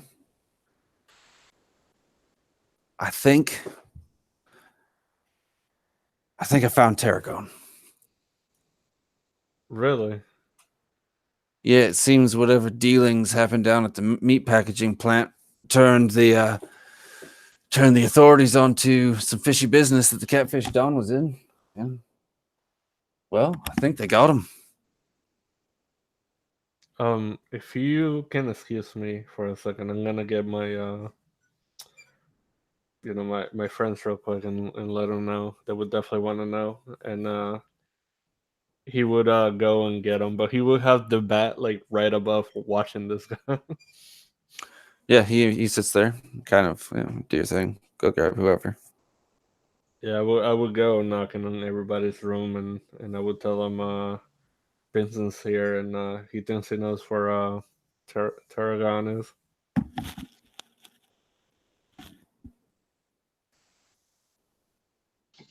Tarragon.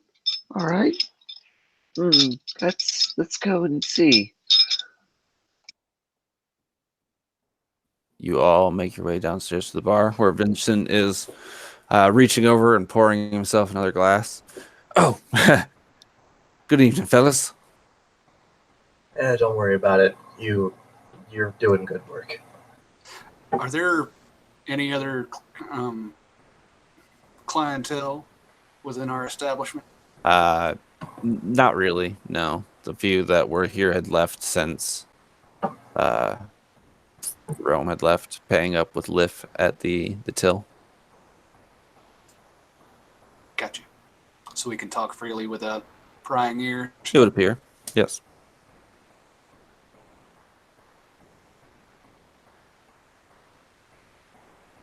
Well, I was telling. Yep, go ahead. So, Rome told us that you think you found Tarragon. Now, I did some legwork today. Followed up on some leads. Didn't sleep much, but I felt like I was close. Felt like I was close this morning when I seen you all. I went down, seen what I could find without getting in the way of the city guard down at the meat packaging plant, and I had given them a lead earlier yesterday about some extortion racket going down there, and well, they went down there, they checked it out. They have reason to believe a third party was involved, but it was enough to get a warrant for the building, and they searched the office upstairs, and well, they found some bookkeeping records that ties the catfish Don to some illegal drug trafficking going in and out of the den. I think they're storming it tonight. Shit, what time is it? They might be storming it right now. That's fantastic. I gotta say, if I think here in the next couple hours, you might have word from Tarragon. Thank you very much, Trench. We'll be seeing you. Bye-bye. I'll try to, usher him out of the... All right, I haven't even finished my second beer yet. Take it to go. Yes, goodbye. Boss closing. All right, good night, fellas. You push him out the door. Then I'll, shut the door behind him and turn to them and say, we need to go and get catfish on now, or we won't get the solution to get Hugh back to normal. You're right. We need to get this done. Well, and Drake would look out the windows to see how long it takes Trench to get out of eye shot. We should probably leave as soon as possible then.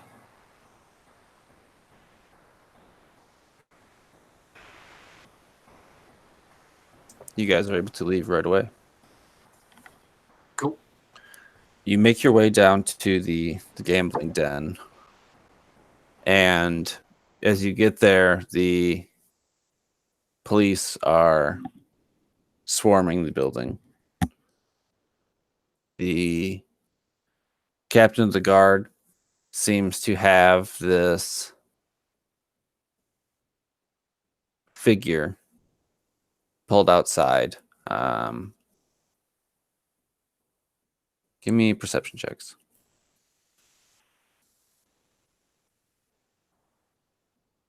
10. 6. I got 14. Rome, you're the 13. only one. Rome, you're the only one that notices this looming shadow on a building adjacent to this gambling den. You can't really make out what it is exactly, but you notice it out of the corner of your eye. With that, I would tell him. I would be like, follow me, and head that way. You guys stealthily make your way up this building, and the figure is there. It is the Black Viper. In her hand holds the elixir that she had mentioned before. Rome, it would appear you failed me. Well, we had some leads, but we didn't find them. If anything, not that you probably care, but two of us almost died last night. I'm quite aware. She'll look down at this elixir in her hand, and she'll toss it to you. He would definitely catch me. He would be like, Acrobatics. No, I'm just kidding. yeah, that was You fumble it, it falls off the roof. No, you catch it. She looks back down. Whomever apprehended the criminals in the meat packaging plant led the police to a solid lead, which has apparently led to the downfall of Catfish Down. Not the win I was looking for, but a win I'll take. Well, if you want to thank anybody, you should thank Vincent. He was the one that, alerted the guards. Very well. I'll have to do that. I figured that having gotten the elixir, and well, I seemingly have no use for it, perhaps it would be better in your hands. Do Hugh some good. Well, thank you very much. Really appreciate it, and we're in your debt. If you're ever in the alley, just slip a paper to whoever's tending the bar. Oh, perhaps when I trust you all more. I have come to you with one final question. What do you know of the Stone of Galore? Well, now I know its name. Can I roll some history, see if I know about it? Absolutely. Drake has no clue what this is.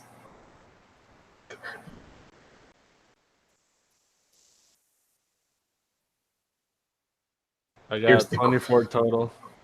Here's So- the question we're all wondering. What does Hugh know about it? Right. So the stone, Rome and your kind of just investigations in the city, there's a lot of word surrounding this stone, which is apparently the strongest lead into finding this cache of the stolen dragons missing here in Eastport.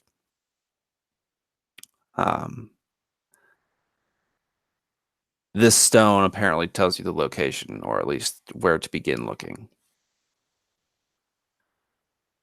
I asked because there was word it was in the catfish Don's hands, but I don't see quite nearly as many city guard as if they had found it. So perhaps that was a rumor and nothing more.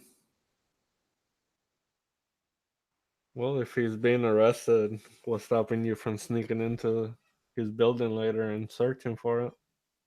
Oh, the cops will be swarming over this place for at least the next couple days. The amount of drug traffic and prostitution that goes inside within these halls. If there is something to be found, hopefully they don't find it. Very well. Wish you the best of luck, Hugh. The rest of you.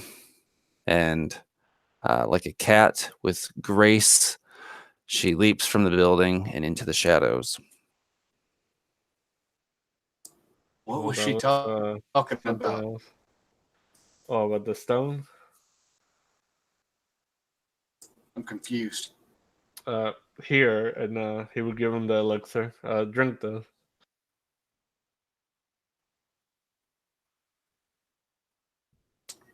And I would take it.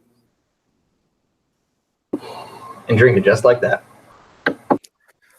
Hugh, in a moment of clarity that hasn't struck you in the better part of a month, your intelligence returns. Now to remember what my original intelligence was. I think you had lost 2 points. No, I lost more than that. But what is your intelligence at right now? 7. I'm slightly above potato. Yeah, so you'd have been at 9. I think that was your lowest stat. If I'm not mistaken. Oh no, he's gone. Fine, don't take the intelligence points. His intelligence is now 1. Let's see. It killed him. Okay, get back. The potion killed him outright. He's dead. I said, this is bullshit. I want to say you're back to 9. I think 9 was what you were at. Wasn't that your lowest stat? I'm gonna have to take your word for it because I honestly don't remember. I should have wrote that down. Well, what are your stats right now? I got just in order: strength, dex, con, and all that. 14, 13, 14, 7, 13, 12. Yeah, then I'm gonna have to assume it was 9. Okay. So you're feeling more yourself than you have in quite a while. It's kind of very nauseating, and you probably have a headache. as it's not like instantaneous. And you guys either watch or go home, but the evening ends uneventfully as the catfish Don is arrested. So they don't think that we did it anymore, I would imagine. Right? You don't know. It's an ongoing investigation. Good. But you return home to the safety of your own beds, and for the first night and a couple nights, you do not go out and patrol the streets. Good to have you back, Hugh. It's actually, before you arrive home, you receive message via Arcanist down at the police sanctum. Finland. Yes, is this the proprietor of the Trollskun Manor? Acting proprietor, yes. We have a man here saying he works for you. You are his contact. A tarragon. Oh, yes. Quite so. Take me to him, please. You get like the summons to the precinct, and you run down there, and battered and worse for wear is the cook you know and love, Tarragon. Drake is going to give him a massive hug. Pleasantries are exchanged. He kind of scratches his head and, hey guys, got myself into a little bit of a mess, but worked out in the end. Just happy you're alright. It's good to see you, Tarragon. It's wonderful to have you back. And I would give him a great big platonic hug. Platonic hug. And he Breakfast. he hugs you all. It's the two and, cat rule. Yeah. Closed fist. You greet each other, you exchange pleasantries, and he simply responds, I think I'd like to go to bed now. You can do that. Just come on, we'll get you back home. And for the first time in a few days, the five of you return to the Troll Skull. Drake Where is you'll get a going log to escort Tarragon back to his room, and he's going to make sure the window is locked.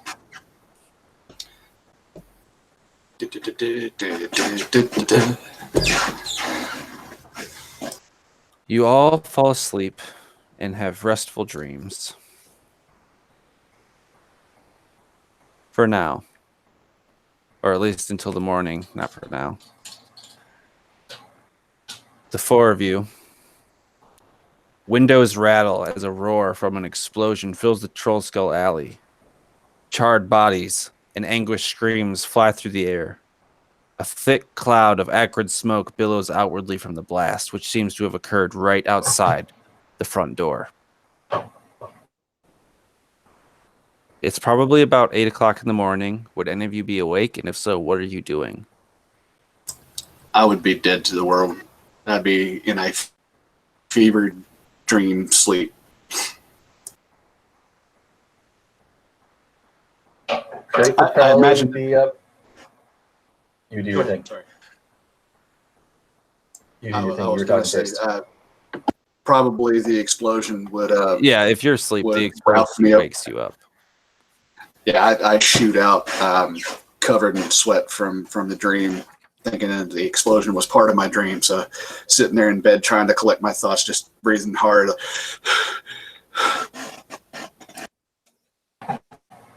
What about the rest of you?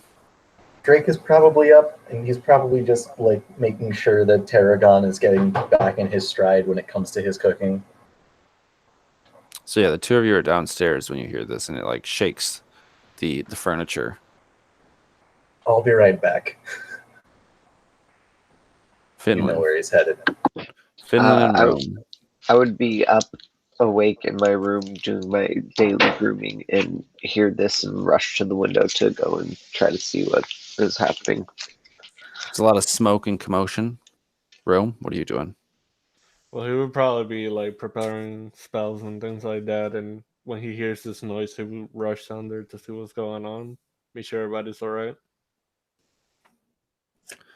And the four of you stepping out into the chaos outside your front door is where we're going to end our session.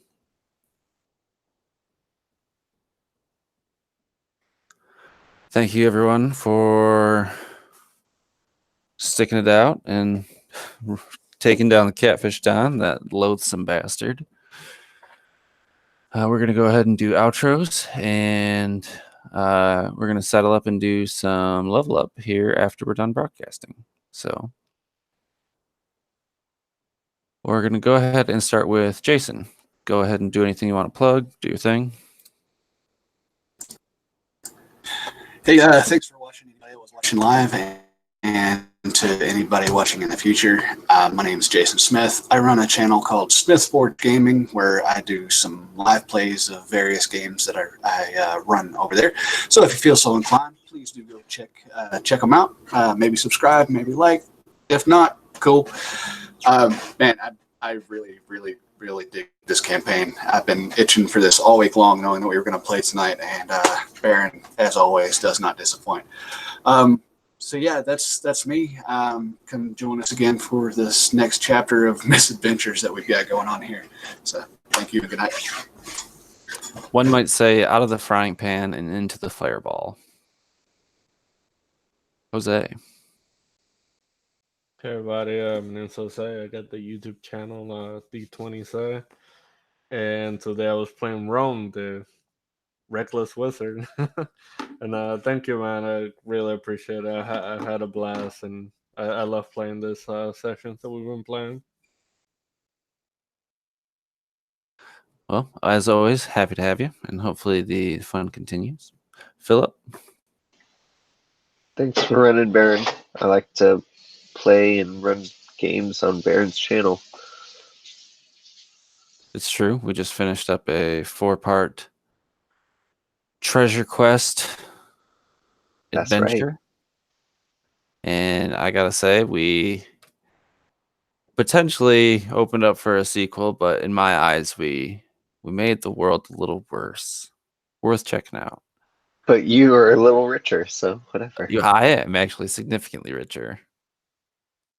And we're gonna finish this out with Connor.